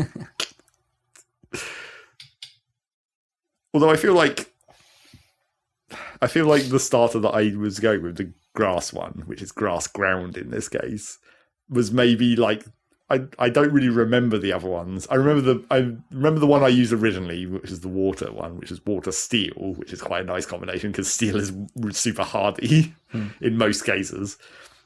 Obviously, water steel is like super weak to electric. That's like 4 times effective. And then grass ground is super weak to ice, but ice is pretty rare in general in Pokemon. But yeah, the grass ground combination is kind of ridiculously powerful because you get like Earthquake as your ground attack, which is like the go-to massive damage attack of Pokemon, basically. And then you also get like Giga Drain, so you can just get your health back. Okay. So it's like grass ground is a like fairly powerful combination, really, for a starter Pokemon. But yeah, and the other thing that's weird about the Elite Four in that game is, obviously I didn't play the 3rd generation, the Ruby and Emerald one on GBA. But like in this one, because what you would think of as the Elite Four and the traditional Elite Four is like they're one specific type, right? So you have four different ones that are a type. So in the original, you might have like the ice one. And in this one, they're still doing that kind of, except they kind of screwed themselves weirdly with like, because of the weird selection of Pokemon in this game, including the new ones and what ones were brought back for the 150 that you get through the main story. They kind of like really weirdly limited their options, because like the first guy is Bug, which is weird for a start because Bug type sucks. But they did introduce at least one like new, almost good Bug in this game to give him something to be useful. Okay. So that's fine. And then you get like a ground type leader, and that's fine. And I forget what the 4th one is. But like the 3rd one is weird because like his design and like, I don't know, conversation or whatever implies that he was meant to be a fire type, but there's only 2 Pokemon that are fire type in the whole game. So he has those 2, but then he just has like a few other random ones. Wait, so what do you mean there's only... Well, okay, so before you unlock the rest of the Pokemon lineup, they only added 2 fires. Yeah, there's the fire starter and like Rapidash, the traditional fire horse from Generation 1. Right. And that's the only 2 Pokemon that are actually fire typed in that whole game. Wow. Or that whole starter of the game. Interesting. That's weird, isn't it? Yeah, it is weird. And like electric is super underrepresented in this game as well. There's not really many options for that. But yeah, so he has those 2 fire types, and it's just like it feels like he was meant to be a fire type gym leader, but then they just didn't have any to give him. Have any, yeah. A bit of a... But they should have just, like, as an utter curveball, thrown in, like, some, like, post-game fire types. Yeah, that might have been interesting, but then they kind of... Because that's kind of what... That feels kind of like what the boss fight should be for, right? It's like, what else are you going to do? And it's like, well, we throw in Pokemon can't have. There is the post-game stuff, which I'm just starting to get onto. But the reason they couldn't do that specifically in this case is because of the way the Pokedex is locked. because it's actually, I mean, I guess kind of well designed, because they want, in the idea of like, what's this? A Pokemon compliment? Yep. In the idea of like filling up your Pokedex, in this game specifically, they worry more about seen rather than captured. So you don't have to catch every Pokemon, you just have to see them all. Right. But they've specifically designed the game so that eventually you will see them all just from fighting all the trainers. Like, every Pokemon that is in that 150 will be fought eventually. Interesting. So if you've stopped to fight everyone on your journey, you will have seen them all. Yeah. Except for, of course, the one legendary from the other game. But then they've built in a workaround for that as well, where, like, after you've beaten the Elite Four, an elder from this village you go to earlier in the game that's story significant is like, oh, you should come and look at this book, and then they just show you a picture of the other the other legendary from the other game, and that counts. Which is a bit dumb in the lore of the Pokedex, but yeah, that's really dumb. But at least they have an excuse of why you can see this other one that wouldn't exist in this game. They should wouldn't it be easier to just have a little cutscene where you see it? And you're just maybe. I was like, ooh. Like when you go up to fight the one, they maybe just both should have been there for a minute, and then the other one should have flown away or something. Yeah. Yeah, they could have done it slightly more smart, but I mean, at least they thought about it. But yeah, that's why the Elite Four can't really have any of the post-game Pokemon, because that's before you unlock the full Pokedex. Look at this. I have seen real anti-grav racers with my own eyes because I've got a Wipeout coaster. The Pokedex never. I'll add that to my encyclopedia of anti-gravity racers. As soon as I was thinking about that, it's like the Pokedex has never made sense anyway.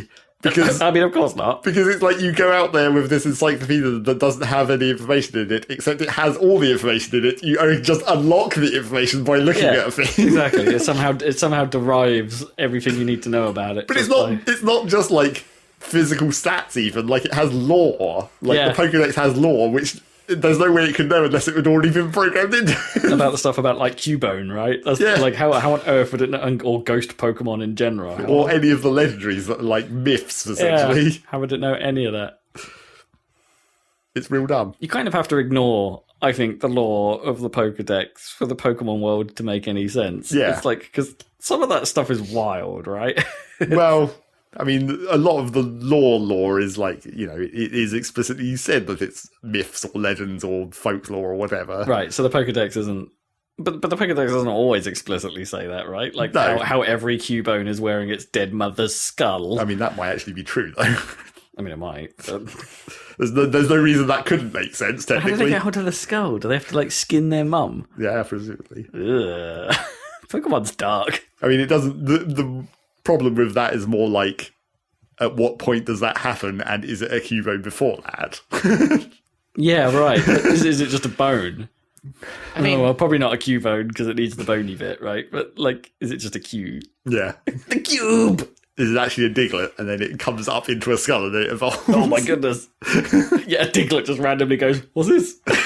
Where's the skull as a hat? Yeah, exactly. Like, but then who created the first Cubone? Well, which came first, the chicken or the egg? Yeah. The chicken or the Cubone. Yeah. Oh, man. I mean, Pokemon is about mass enslavement of animals and forcing them to fight each other, right? So. Well, that's it's pretty dark. As soon as but there's weird deep lore excuses about that, where it's like, yeah, of course, where it's like when you throw a Pokeball at a Pokemon. I think they maybe go into this slightly in Arceus even, because obviously this is like the early years of Pokeballs even existing or whatever. Yeah, but like when you throw a Pokeball at a Pokemon, the reason why they sometimes don't work and don't capture the Pokemon, or the Pokemon breaks out, is that like the Pokemon is actually choosing to get caught. Like, it's the reason you fight Pokemon to lower their health is to prove that you're a good trainer, essentially, to the Pokemon, and then it allows itself to get caught by the Pokemon. Right. Well, it submits. This dude. Yeah. I'll join this guy. Cool. I mean, that's a good excuse for, like, weird enslavement problems, I guess. Give Pokemon a choice. This is your life now. This Pokemon must respect you first. Although then that makes the Master Ball way darker. Because then they don't have a choice. Because the Master Ball is 100% capture rate. They just get in there. They're just well, maybe they look at the Master Ball like when they're inside it. It's like whatever the interior of the Master Ball is like. They're like, oh my days! Then they just don't want to leave. Yeah, just keep me in here. I have lucked out here. This is my pad for life. I mean, that is technically a thing because you have luxury balls, which are the same thing, except they don't have a better catch rate. They just make the Pokemon friendlier. Luxury ball. Something about the phrase luxury balls.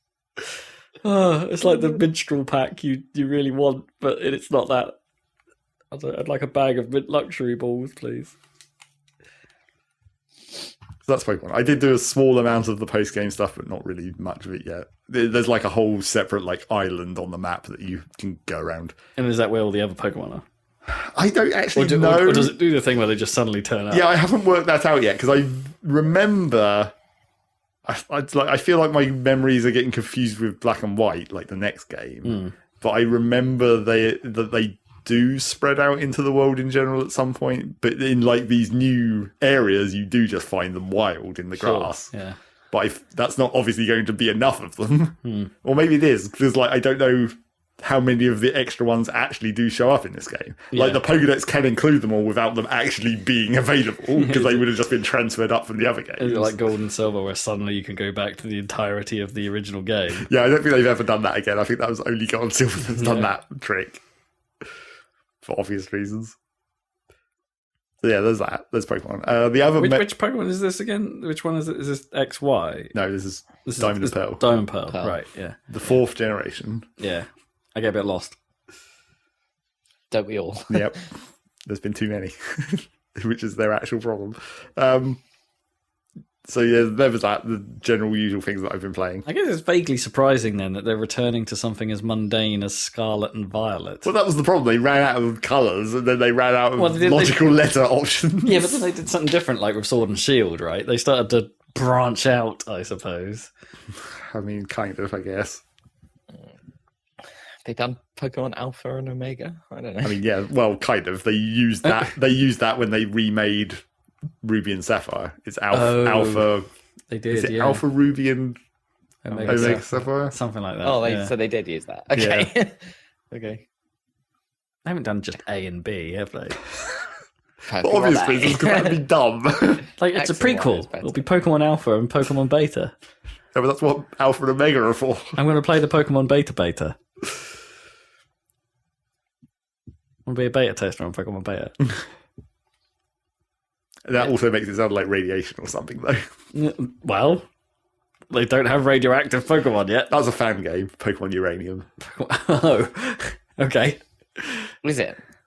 Well, apparently that's one of the fairly bad fan games, though. Right. Okay. Well, it was. I mean, supposedly it's. They tried to do like a dark Pokemon story because obviously it's actually about radiation and like things getting fucked up. So like that part of it is maybe kind of interesting, but they didn't do a very good job with the game part of it. Even though most Pokemon fan games are just like built on one of the engines, and it's just like, you know, it's an edit more than a actual full game. Choppy Bash. Or a terrible translation. Yes, or a terrible translation. Was that yellow or was that? That was green. That was green. What was green? Green was like yellow, except it was like a Japanese version of blue, essentially. I think. Oh, so what the Japanese got green and red? I think so. Is that why we ended up with leaf green? Yeah. Later on. Yeah. They basically made green real fast. Because wait, was leaf green was that the remake of the original? Yeah. The original. Yes. Huh. So we didn't get a blue. We've never had our blue remake, effectively, because we got our green remake. Did they make 2 of that remake? I don't remember. I thought they made leaf green and something red. Yeah, it might have been. Fire red. Yeah, I guess it was. So yeah, I guess they didn't make a water blue. No.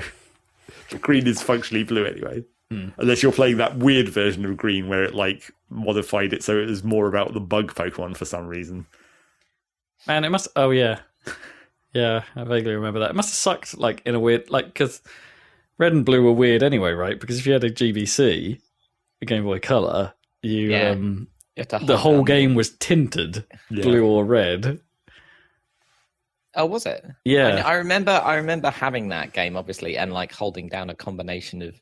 Yeah. Oh, you yeah, could change the volts tint to make it tint look it. better in some way. Yeah, the Game Yeah. Boy. I forgot about that. Yeah, the Game Boy Color had the tint choice. Yeah. Yeah.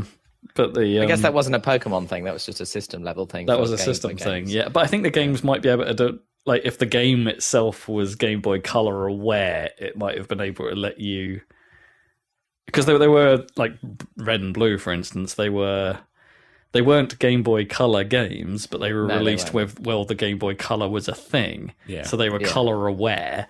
Right. So hence why the default colors for them were slightly tinted. Until you messed around with them, so they might have been able to define their own palettes. In Pallet Town.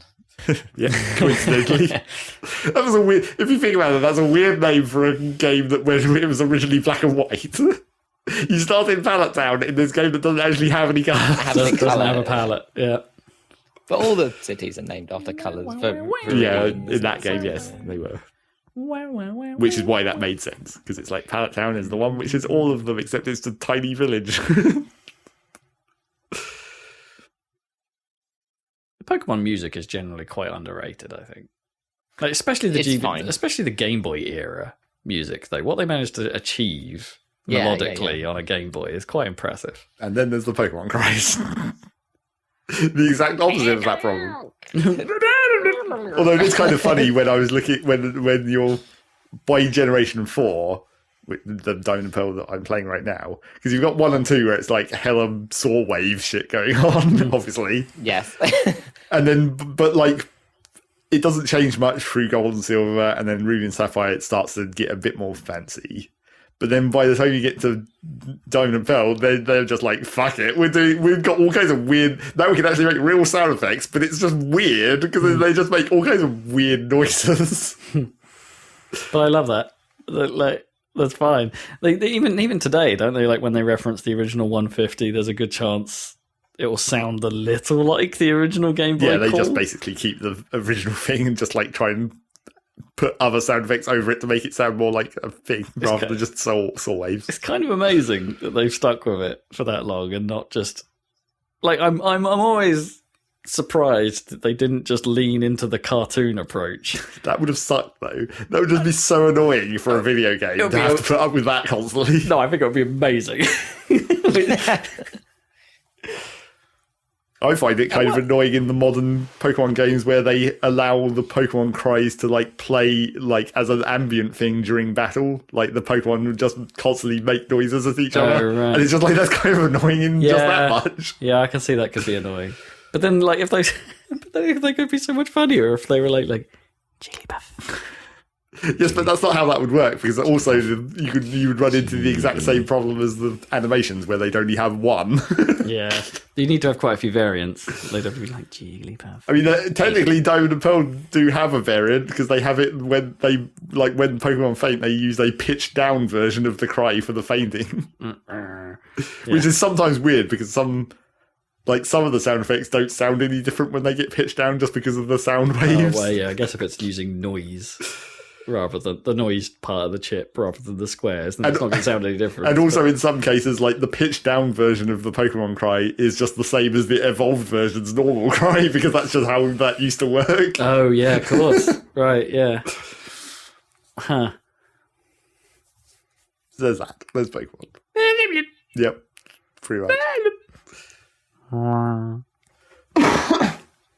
And then I guess the sort of different thing that I was playing, I'm always tempted to say new, but it's like new, but not new in any way. New for the pod, new for this period of time, new for this year, new for this. I wouldn't even be able to estimate how long ago I last played this, but I think we talked about it on the podcast, and I also think we talked about it on an old podcast I happened to be listening to as well. But I went back and installed Empire. Oh, right. Okay. What? How come? Because Age of Empires 4 wasn't tempting.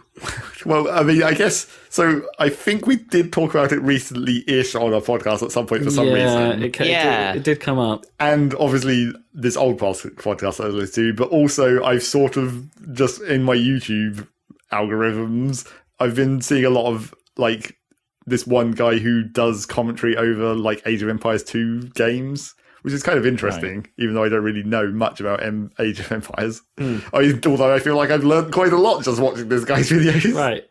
Because he does pro games and noob games, where it's like, you watch the noob games and then maybe we can learn something from watching these people be bad and see where they went wrong. That's kind of cool.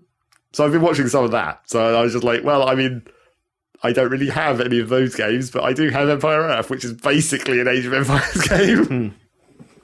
Because it's made by one of the Age of Empires developers. Yeah, it's an attempt at it, isn't it? Yeah. The other one I get confused with Empire Earth is Rise of Nations, right? Oh, right. Was that also a spin-off of Empire Earth? I don't know if that was one of the developers again or whatever. Because wasn't that one like real time like Age of Empires, but it was kind of like Civilization, except it was all over in 20 minutes, like in terms of the tech. Well, I mean, Empire Earth was basically that as well. Yeah, that's what I thought. Yeah. But Rise of Nations was trying to be much more like a traditional RTS, I guess. Like, it was much more about unit fights than base building, I think. I think I played Rise of Nations once, but not very much. But yeah, I went back. I don't remember a lot about Rise of Nations. I remember Empire Earth a bit more vividly. Well, I went to Empire Earth to play that. And so the first thing that's weird is just that it just works. Oh, really? It installs totally fine and it just runs. So I was like, oh, okay then. What, like using an original disc copy? Yes, using my actual disc. Amazing. And it didn't even need like no CD patching or anything. Huh. I mean, it does run a CD check that you probably could get rid of with a no CD, but almost certainly it just runs fine. And like the movies work, and all that old game stuff that sometimes doesn't function correctly. That's amazing. But then once I started playing it, I remembered the actual problem with Empire Earth, which I guess is like an engine limitation of the time, which is that the view is so zoomed in, it's just permanently, you can never zoom out, like, I mean, at maximum zoom out, it's far too close to that. Right. Which I guess was an engine limitation because they just couldn't render that many polygons or whatever. Yeah, I was going to say, because this was early 3D RTS, wasn't it? Yeah. But like, it's really terrible to try and play that game in its original form because like the game doesn't really even account for it because like you can easily have enough units that when you move them and they move in like a formation or whatever, like a square formation, you can easily be controlling enough units that a formation of units won't even fit on the screen. Wow. But luckily, you can just patch that and then get 3 times as much zoom out, and you're good. Awesome. Unofficial, not actual, modded patch, but you can just fix that with a patch. And Thanks, then you're community. Good. So I did that, and I was like, okay, this is much more playable now. It's not as real, but it's actually more bearable in the modern age. How did anyone bear this in its original form? So can you ramp the res right up to your... Well, I mean, yeah, it just runs natively. Wow, okay.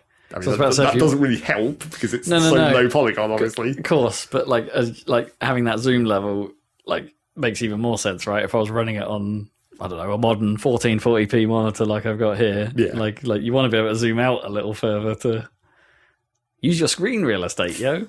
Yeah, kind of. But yes, so I played some of the campaigns of that. Because I think probably that's a better option than trying to play a skirmish. Because, the skirmish idea in Empire Earth is like, it's the entire goddamn history of everything. And the trouble with that is, like, I mean, it's a fun idea in theory, but then that leads to 2 problems, which is either you get tech rushed and, like, overwhelmed really quickly because they've just advanced through the ages faster than you. Yeah. Or the game lasts, like, 5 hours because everyone goes through the entire tech tree because it's so long. And you can never break a stalemate because everyone is advancing at the same rate, so everyone gets through the entire million years of history tech tree. Right. Because that's the thing about Age of Empires 2, is it has ages, but there's only 4 of them, and it doesn't advance that far. It's like Dark Age, Feudal Age, Imperial Age. We've got Castle Age and Imperial Age. So it's like, it's not really that much tech difference. Oh, so they actually age mid-game? Yeah. It's just a tech upgrade, essentially. But then it allows you access to different technologies and different units or whatever. So can you end up with, like, the perennial question, which is like almost my favorite thing about Civilization sometimes, is like, can you have an ancient unit still on the battlefield, or do they all just swap? I don't remember how it actually works in Empire Earth, because obviously this doesn't really happen during the campaign, because you're usually only operating in one or two ages. Yeah. But I believe that they do automatically upgrade, because the other thing that's weird about Empire Earth is individual units have an upgrade tree on like their stats, essentially. So you can like spend resources to like upgrade armor on this type of unit. Oh, on this type. I thought for a second you meant each individual unit. I was like, that sounds like a hell of a lot of micromanagement. Individual unit types. But then I think those upgrades carry through if that unit upgrades. So I think some, like, it's a line of units that are of similar type. And then obviously it has like a rock, paper, scissors damage output thing where it's like melee beats spears or the other way around or whatever, and then ranged beats melee and that kind of thing. Like, I kind of... It's just the bit of me that kind of in my head always likes the idea of a spearman going up against a tank. Yeah. Just like, come on, Ed. You think you're hard enough? I'm made of metal, mate. I'm pretty hard enough. That was why Civilization 2, like, by far the best wonder was like Da Vinci's Workshop. Yeah, automatic upgrades. Yeah. But yeah, so yeah, Age of Empires is like, you know, it is basically an Age of Empires game.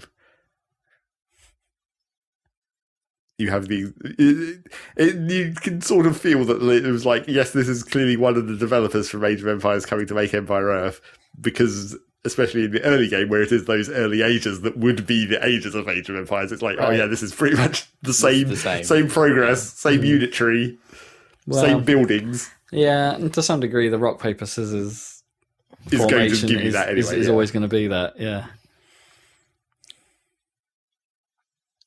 And then the other thing for a good thing, I guess, about Empire Earth is if you like bad voice acting, it's got it. Hells if yeah. you like terrible French accents. My favourite. Or German. Or Russian. Because those are like free of the campaigns, essentially.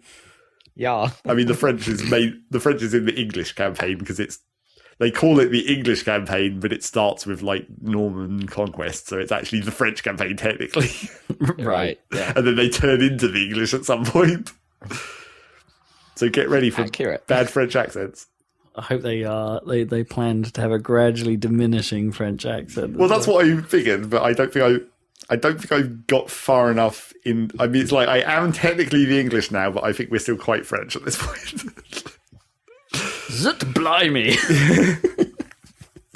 Zut blimey. But yeah, you have these four The other thing that I guess I didn't remember. I don't know how much I ever actually played of Empire Earth.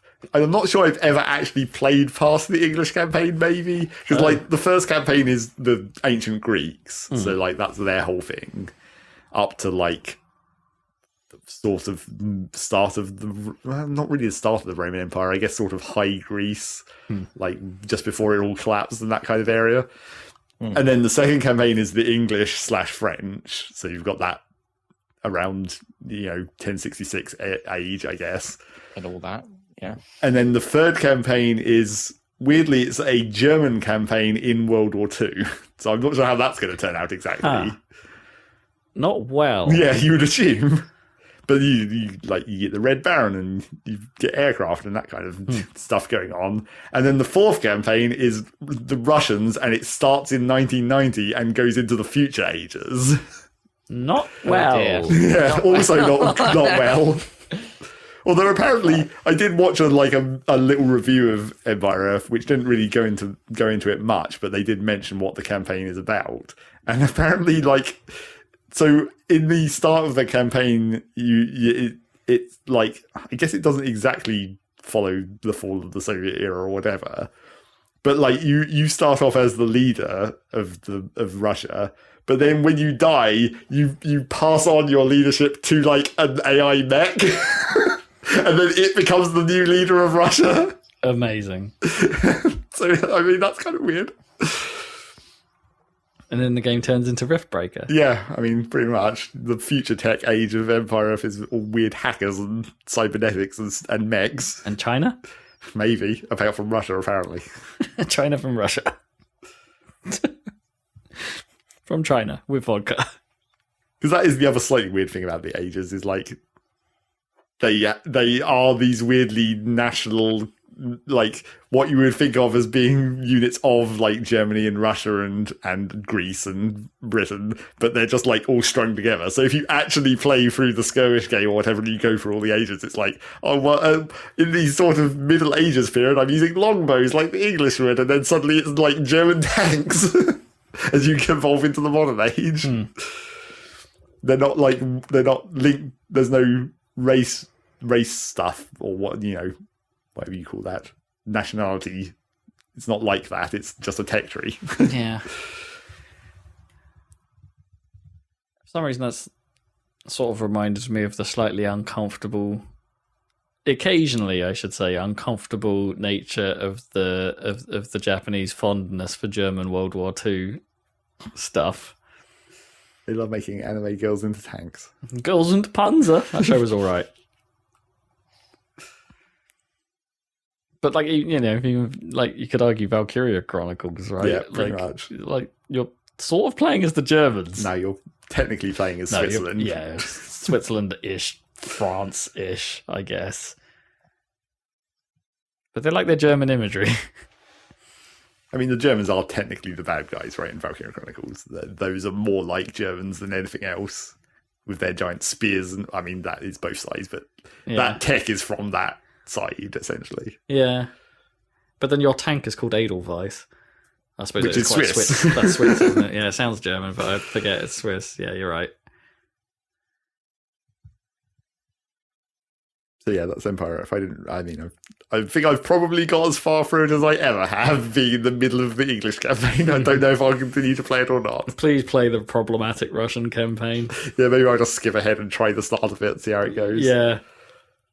Supposedly the main problem with that campaign is, like, by that point in the game, it just becomes too much of, like, a unit pile. Like, there's just so many goddamn units, but then, and like, the whole countering triangle rock paper scissors stuff is just so impossible to manage when it's just throwing random units at you constantly. I've always wondered, like, yeah, surely there's a point in any RTS where that sort of just, like, goes out the window to some degree. Well, it's just like, well, I've got all three in this mass. Well, that's the thing about when I've been watching the guy doing the commentary over the Age of Empires 2, because that obviously has the same thing. But, like, the way it's always described when he's talking about it is, like, you want to focus on one unit, because in that game specifically, because it is a sort of more traditional RTS, it's actually about speed as well, like getting to the points as fast as possible and doing everything super efficiently. Yeah. It's like you want to focus on one unit, and because you're spending resources for the upgrades, you want to spend as many resources on just upgrading that one unit as possible, and then the other units are just like supplementary or complementary. So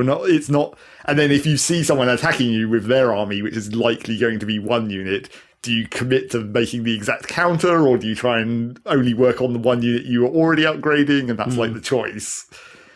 So it's like, it does have that rock, paper, scissors, but then it's actually more of a decision than rather than just spamming everything, because you can't really use everything as effectively as you could use one thing, but with some backup. I guess that makes sense in the speed version, yeah. Yeah, when you're skilled enough to think that way and play that way. And when it's about, like, getting resources quickly, and you're always basically going to have zero resources in the bank because you're constantly spending them as soon as they come in. Sure. So your options are going to be literally time limited in that way, where, like, you can't do everything. You have to choose which one you're going to do right now. So yeah, I mean, that is still... Which I was never very good at. No, exactly. That is the skill of RTSs, I guess, really. Yeah. Unit counters and, like, knowing what is the enemy most likely going to be doing based on the scouting that I've seen of them. Yeah. If you see a barracks go up, what unit are they going to be making?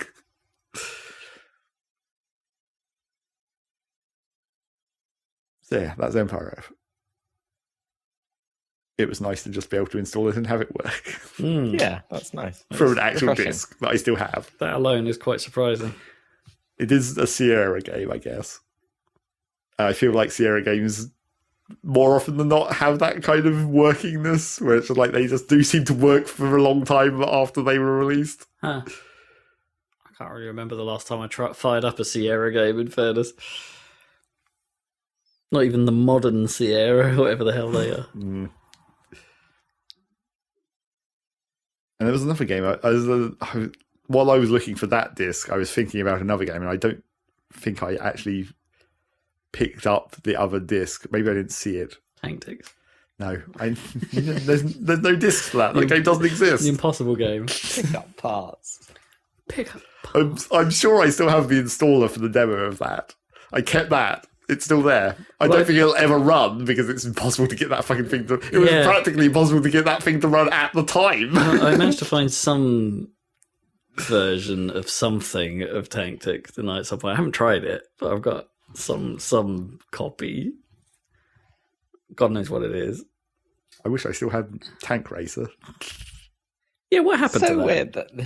So weird that developer was like made Tactics, and then Wild Metal Country, and then Grand Theft Auto 2, and then Grand Theft Auto 3, and then and now it's like the biggest thing in the world. Yeah, it's like the fact that that's DMA is really weird.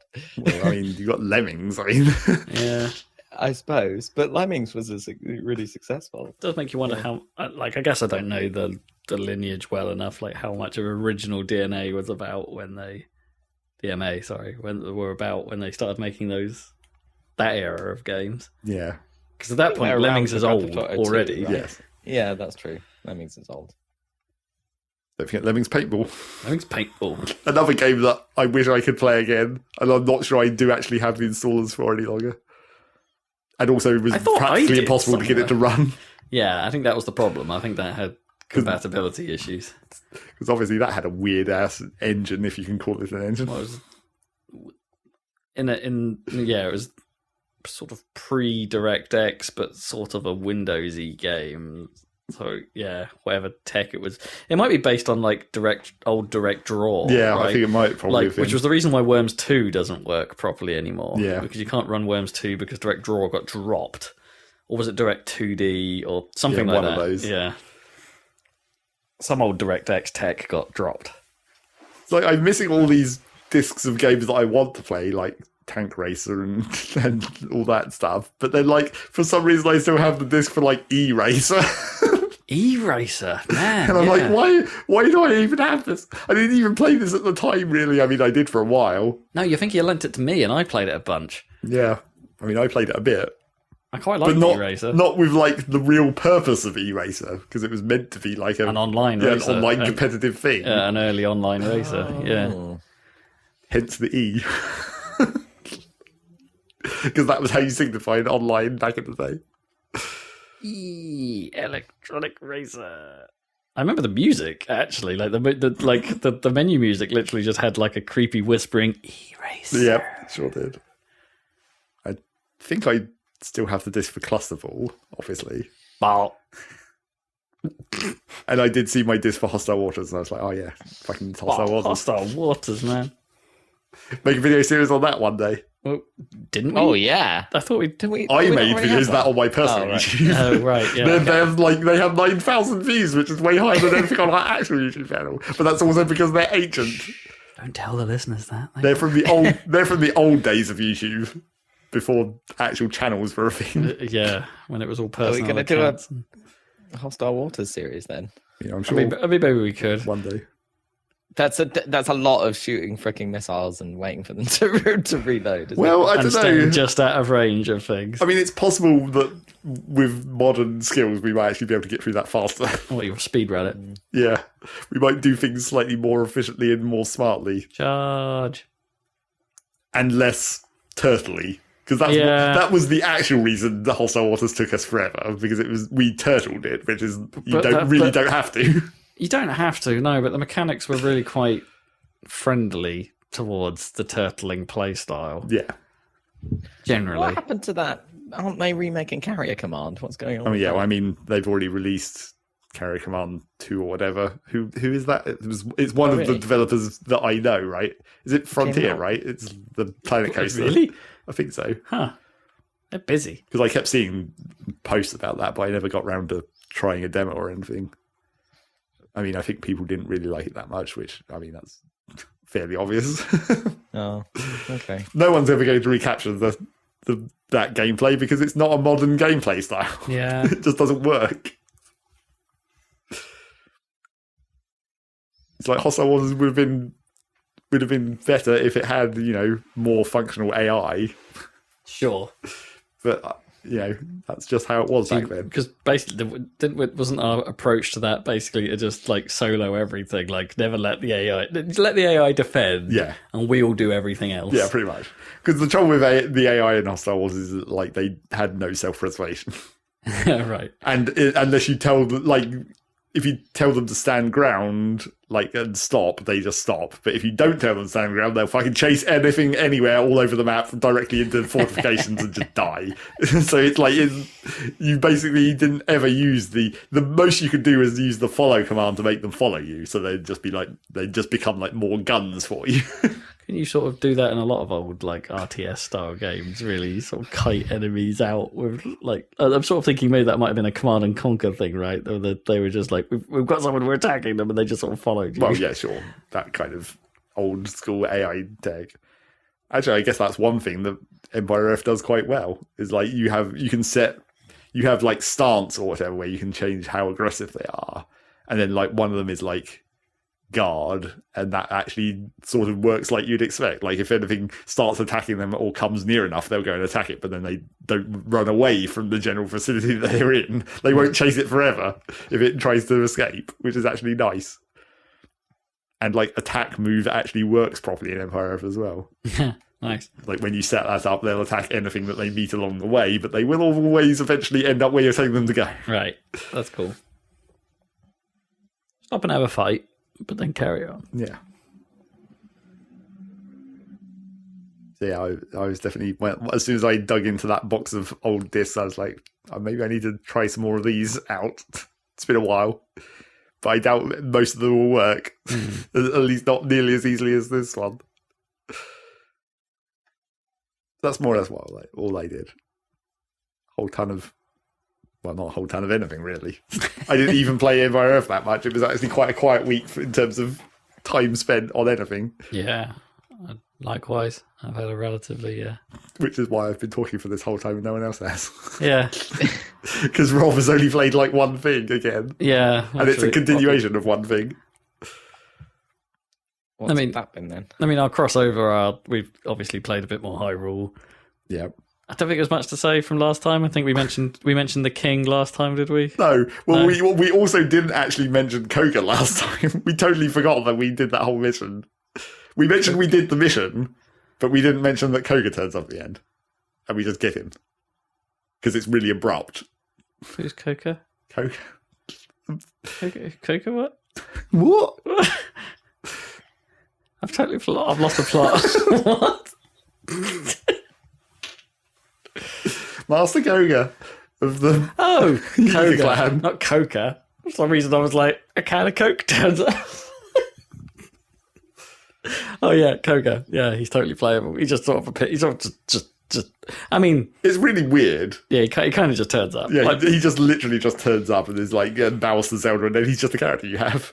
Like story-wise, there is another scene, I think like a whole mission before that even, where the actual bad guy, the evil Ganon wizard dude, kills all the Yiga clan for sacrifice purposes. And then Master Koga is like, oh shit, we were on the bad side all along. I mean, you kind of always knew that, right? But there's kind of one of those like, we don't need you anymore moments. And exactly. It's like you have they're just being sacrificed for human sacrifice, not actually part of the team any longer.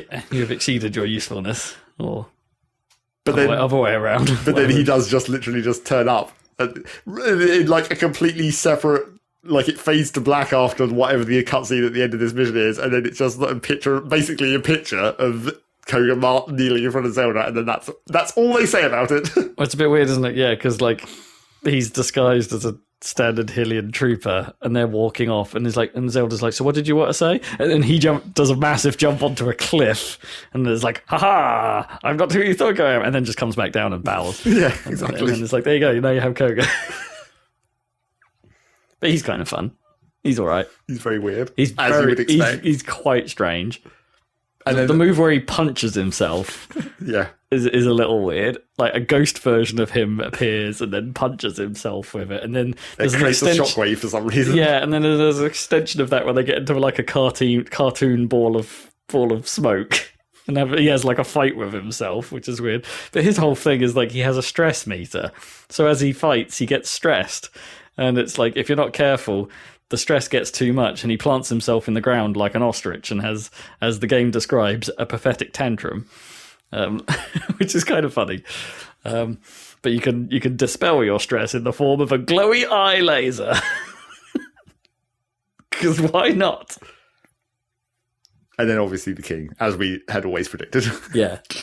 The king's alive and he's a playable character, and he's quite a boring playable character at that. At least at the moment, it's like his mechanics are pretty simple. I mean, he has his weird style switch where he turns into the old man. But it's not. Yeah, for some reason, like totally breaking, I guess the lore of this particular universe, he can turn into Hobo King. Well, I mean, maybe the idea, which they obviously haven't explained and probably never will, maybe the idea is that like in between the bit where he gets attacked at Hyrule Castle and when you eventually meet up with him again, maybe he had to be in hiding, so he was the old man for that whole time.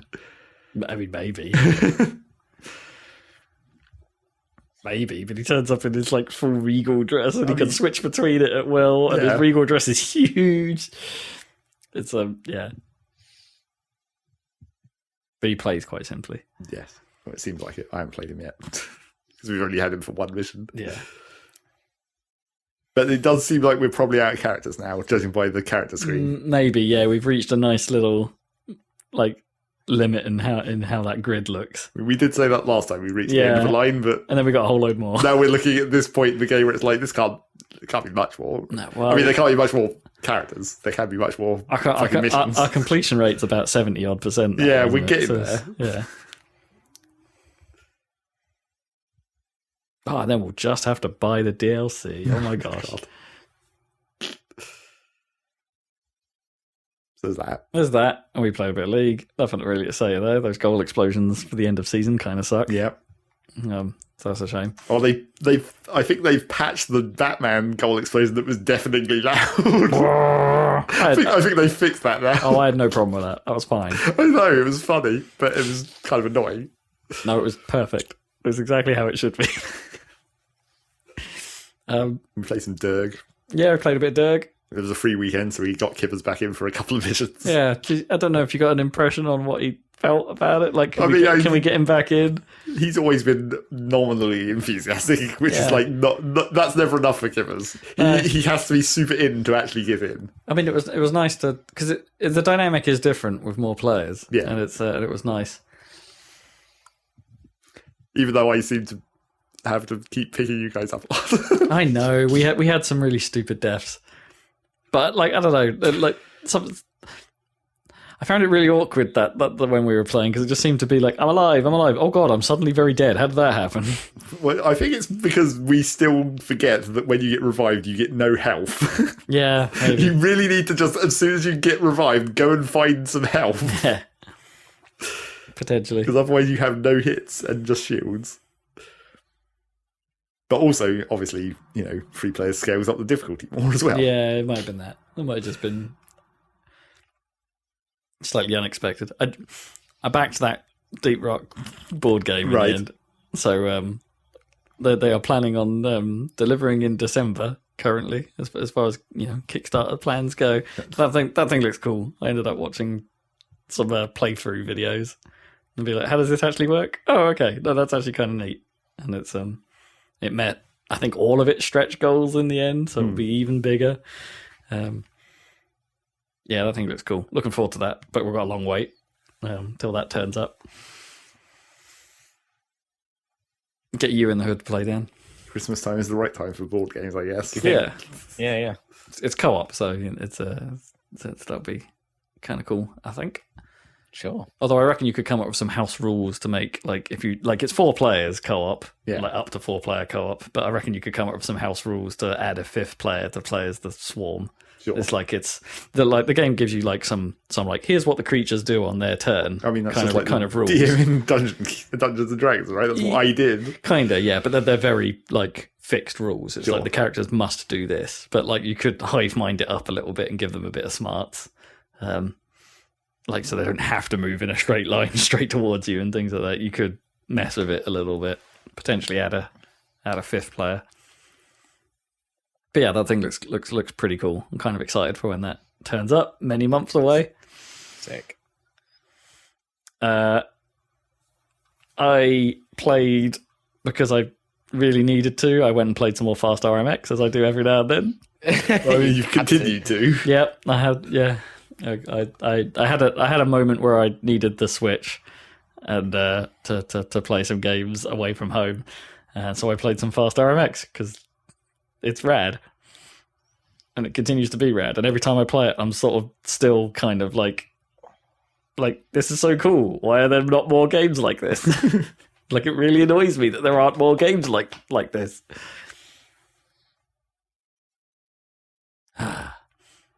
It's like at this point, you should just make one yourself. I'm not that good. I mean, how complicated can it be? I mean, it's a physics engine. I guess that's actually the hard part. Games are hard. With the time to do it, Zeg. You should give it a go. Yeah. I wouldn't know what Rob would want from that game. That's why, like, I could make a different kind of game. That's why, just make F-Zero. I could make a factory game, probably. You could probably make a factory game. Do you think that would be cool? I'd like to see that. I mean, I should keep like there's a. I mean, Redout 2 is supposedly coming later this year, and I quite liked Redout 1, so there's hope. And every now and then I have a little look at Super Pilot on Steam, which is I think it's like one of these one guy projects, but it's very much aping the F-Zero X look right of Zero G races. So it's like, yeah, that looks pretty cool. With track editors and everything like that, and it's like but a very clean, like almost like F-Zero X, almost textureless look to it. Very helpful for one guy, I'm sure. Yeah. Yeah. So I'm keeping my eyes on that. But other than that, I've pretty much only really been playing Immortals this last couple of weeks. I'm up to about 30 odd hours of game time in it, and it's wearing thin. I think it was wearing thin last time. Yeah, but it remains being fine, if you see what I mean. There's nothing inherently bad about it, and that so I end up keep going back to it just to be all like, yeah, I can make a bit of progress on this. Yeah, I can make a little bit of progress on this. And it's like, and in fairness to it, like some of they're never particularly challenging, but some of the chest puzzles about the world are at least make you scratch your noodle for a split second before you figure out the solution. And you're like, all right, I just need to go do this. And there's been one or two that have been a little bit, I'm not quite sure what to do here. There's one vault in particular I've attempted where I have absolutely no idea what I'm supposed to do.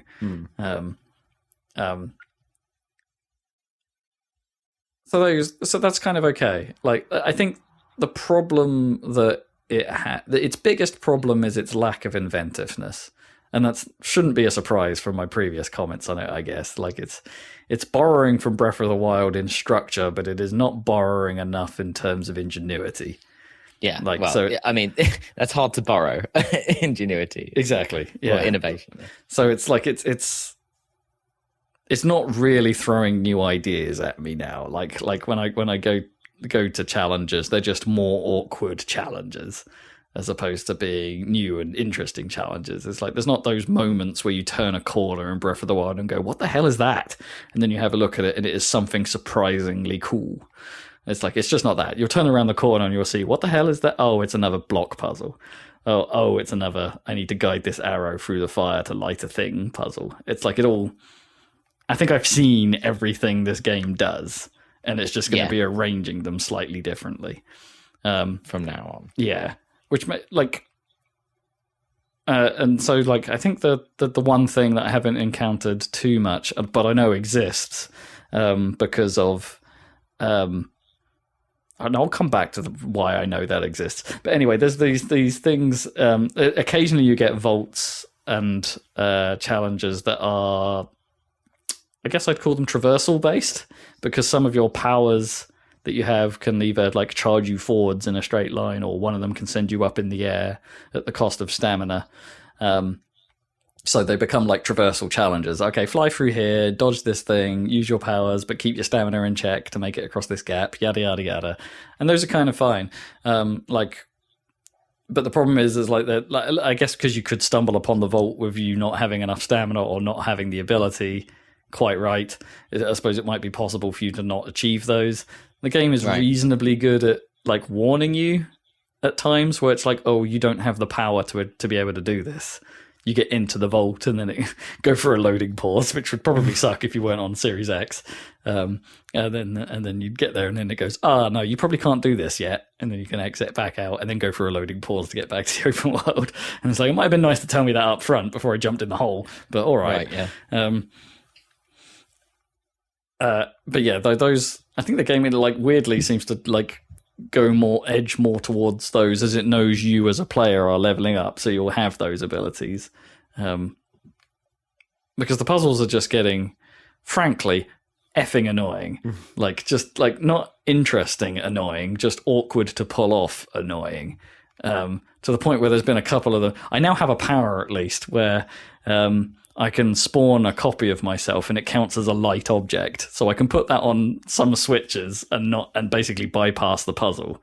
Because it's like, well, I don't need to find the thing or do the thing you're asking me to do, because I can make a wait just for this little button and bypass this super irritating bit of puzzle that I had a go at, found you annoying, and we're like, well, I know what I need to do, but that's just going to take friggin' ages. So skip. Right, yeah. So I'm kind of thankful they have a skip button, which is weird. I kind of don't want to do the vaults particularly. I don't want to do the shrines anymore, effectively, like, because they're kind of getting annoying. There was one that was based on a pinball table that was kind of interesting. Oh yeah, but no, yeah, they're just not interesting enough. They're not clever enough. And I think there's that problem of wearing thin. I don't know. I wonder if the writers went through the same thing. So like, I found like the writing and the comedy aspect and that whole sort of like, I guess buddy dynamic between the narrators Zeus and Prometheus worked way better at the start of the game than it does where I am at now. Like, and I don't know if that's just. I'm not 100% sure if that's just me getting slightly tired of it, or if the writing's just getting less interesting. I think it's the latter. I think it's just losing quality as I go on. Like, it's just not particularly funny anymore, I mean, there's the occasional joke where I'm just like, or where the game makes it out to be a joke, and I'm like, I have absolutely no idea why you think that's funny. I literally don't get it. It's not even just like a groan. It's just a like, what? Yeah, I do not understand. Which may be an old person playing video games thing, but yeah, there's definitely moments like that. I reckon I'm about 70% through it. I'm not sure. I feel like I've got 3 of the 4 gods on side and saved. But there's like, so I'm now in the last area of the main island, but there's an area that I think is Mount Olympus that I've never been to yet. And there's the area in the center of the map that's basically I guess the equivalent of Hyrule Castle in this game that I've never been to yet either. So I don't know if we're supposed to go to Mount Olympus, because here's how I know that the game is edging towards traversal challenges, because I think I mentioned before, the game is quite upfront about the fact that it has DLC. And there's like, do you want to buy DLC? Like, almost before you start playing the game, it's like, hey, by the way, do you want to buy the season pass and get some DLC, guys? Do you want the DLC for the game you haven't played yet? Sure you do. Which I don't have. But like, the game actually sort of like, there are moments where I've stumbled upon quests that are clearly an introduction to DLC content. And sometimes it's explicit about that up front, and it's like, hey, we've given you a fully powered up character so you can do this traversal challenge, which will give you an idea of what to expect in this DLC package. And it's like, okay, fine. That means I don't have to do this. Great.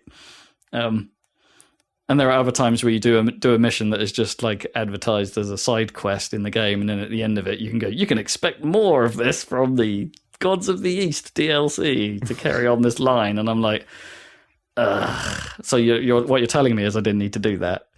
Yeah. And that was more of a traversal based challenge as opposed to anything else. And it's yeah, I don't know. I guess you could say it's been Ubisofted a bit. Well, yeah, a bit. as you might expect. It's been triple A'd a little bit. Too much triple anus. Triple anus. So yeah, hopefully I'll finish that soon. Hopefully. Because I kind of want to move on to something. I actually do want to move on to something else now, but I'm at the point where it's like, I'm so far into this, I must finish it. Do you think? You Would must. you never give up? I must, yeah. The Robness is seeing me through. The Robness. Yeah, okay.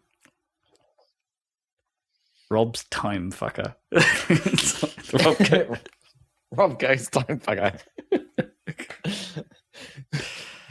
Get too deep into a mediocre game. Yeah. But then I don't know quite what I want to do next. There's like my indie list is obviously massive right now, so maybe I need a palate cleanser in the form of an indie game. But also, you know, that Cyberpunk patch dropped. Like, is now the time? I guess now is the time. Like, if you're going to play it. Yeah, absolutely. Now is the time. I mean, I've got a copy of it. I probably should. Yeah, I think now's probably the time. We can finally find out. And then we can get back to our Deus Ex playthrough as well. I have to know. But also, you know, Team Sonic Racing just dropped on PlayStation Plus, so I might be distracted. Fair. Again, I have to know. Yeah. I mean, that one's more legit. All right. I think we're coming to the end of this. This has been slightly extended considering there was no Somehow. news. Yeah, how did we do that? Because I can talk forever about anything. That's my special skill. But you only choose to do that on a podcast. Yeah, I know. It's my special podcast. You're quite quiet. Otherwise. Do you remember the old thing we used to say about you as an early Collision software developer? You know, Zeg the brick. Like you have so much potential energy that just suddenly outbursts when you drop it off a wall. Doesn't make much sense. I guess not. No, but like potential. Like your potential bursts out on a podcast. Or you could look at the alternate way of like the only reason I get to talk about games forever is because you guys can't stop me because it's a podcast. I mean, we're not going to stop you at the best of times. That's what we're here for. And I'm sure you guys appreciate it because that's why you're listening to this. And if you want more of our stuff, then check out our YouTube. Yeah, we've got videos on our YouTube channel, Happy Salad. Which are where we sometimes talk about the game we're playing. Sometimes. There might be a little less of that in the next episode of the Ocarina of Time playthrough. There's definitely some deviations. Indeed. We'll stay mostly on track on the game we're actually playing in those videos. And if you want to know what games we're otherwise playing and our thoughts, tune into another Saladcast in a couple of weeks. You can find where you found this one. Pineapples. Spoiler alert, pineapples. Yeah. There will be pineapples. There are pineapples. Be afraid. Be very Pineapple afraid. myth. Imagine if you came across those and one of those things in real life. That would be terrifying. It would be terrifying until you killed it, and then I think, as we mentioned on the video, you'd be set for a good long time. Yeah. You might have to pickle it, though. You might have to pickle it. Oh, Preserve my God. it. Conserve it. Oh, pickled pineapple. Oh. Can you pickle fruit? I mean, I guess you can, but... Well, I mean, the real question is... And then deep fat fry it. Oh. Well, fried pineapple is like a thing, though, right? Yeah. That would work. A pineapple fritter. Fried, pickled Mars. The real question is, if you try and pickle, like, a pineapple, does the, like... vinegar basically replace the sugar because it's just a liquid? Oh yeah. Do the two does it just become water? I'm not sure flavour works in quite the same way as acidity. You can't just add sugar to neutralise the sour. Otherwise, we wouldn't have Haribo Tang-Fastic. No, exactly. Not Right, sponsored. catch us for more random at the beginning of the next episode. For now, we shall bid you adieu. Let's get pickling. Bye.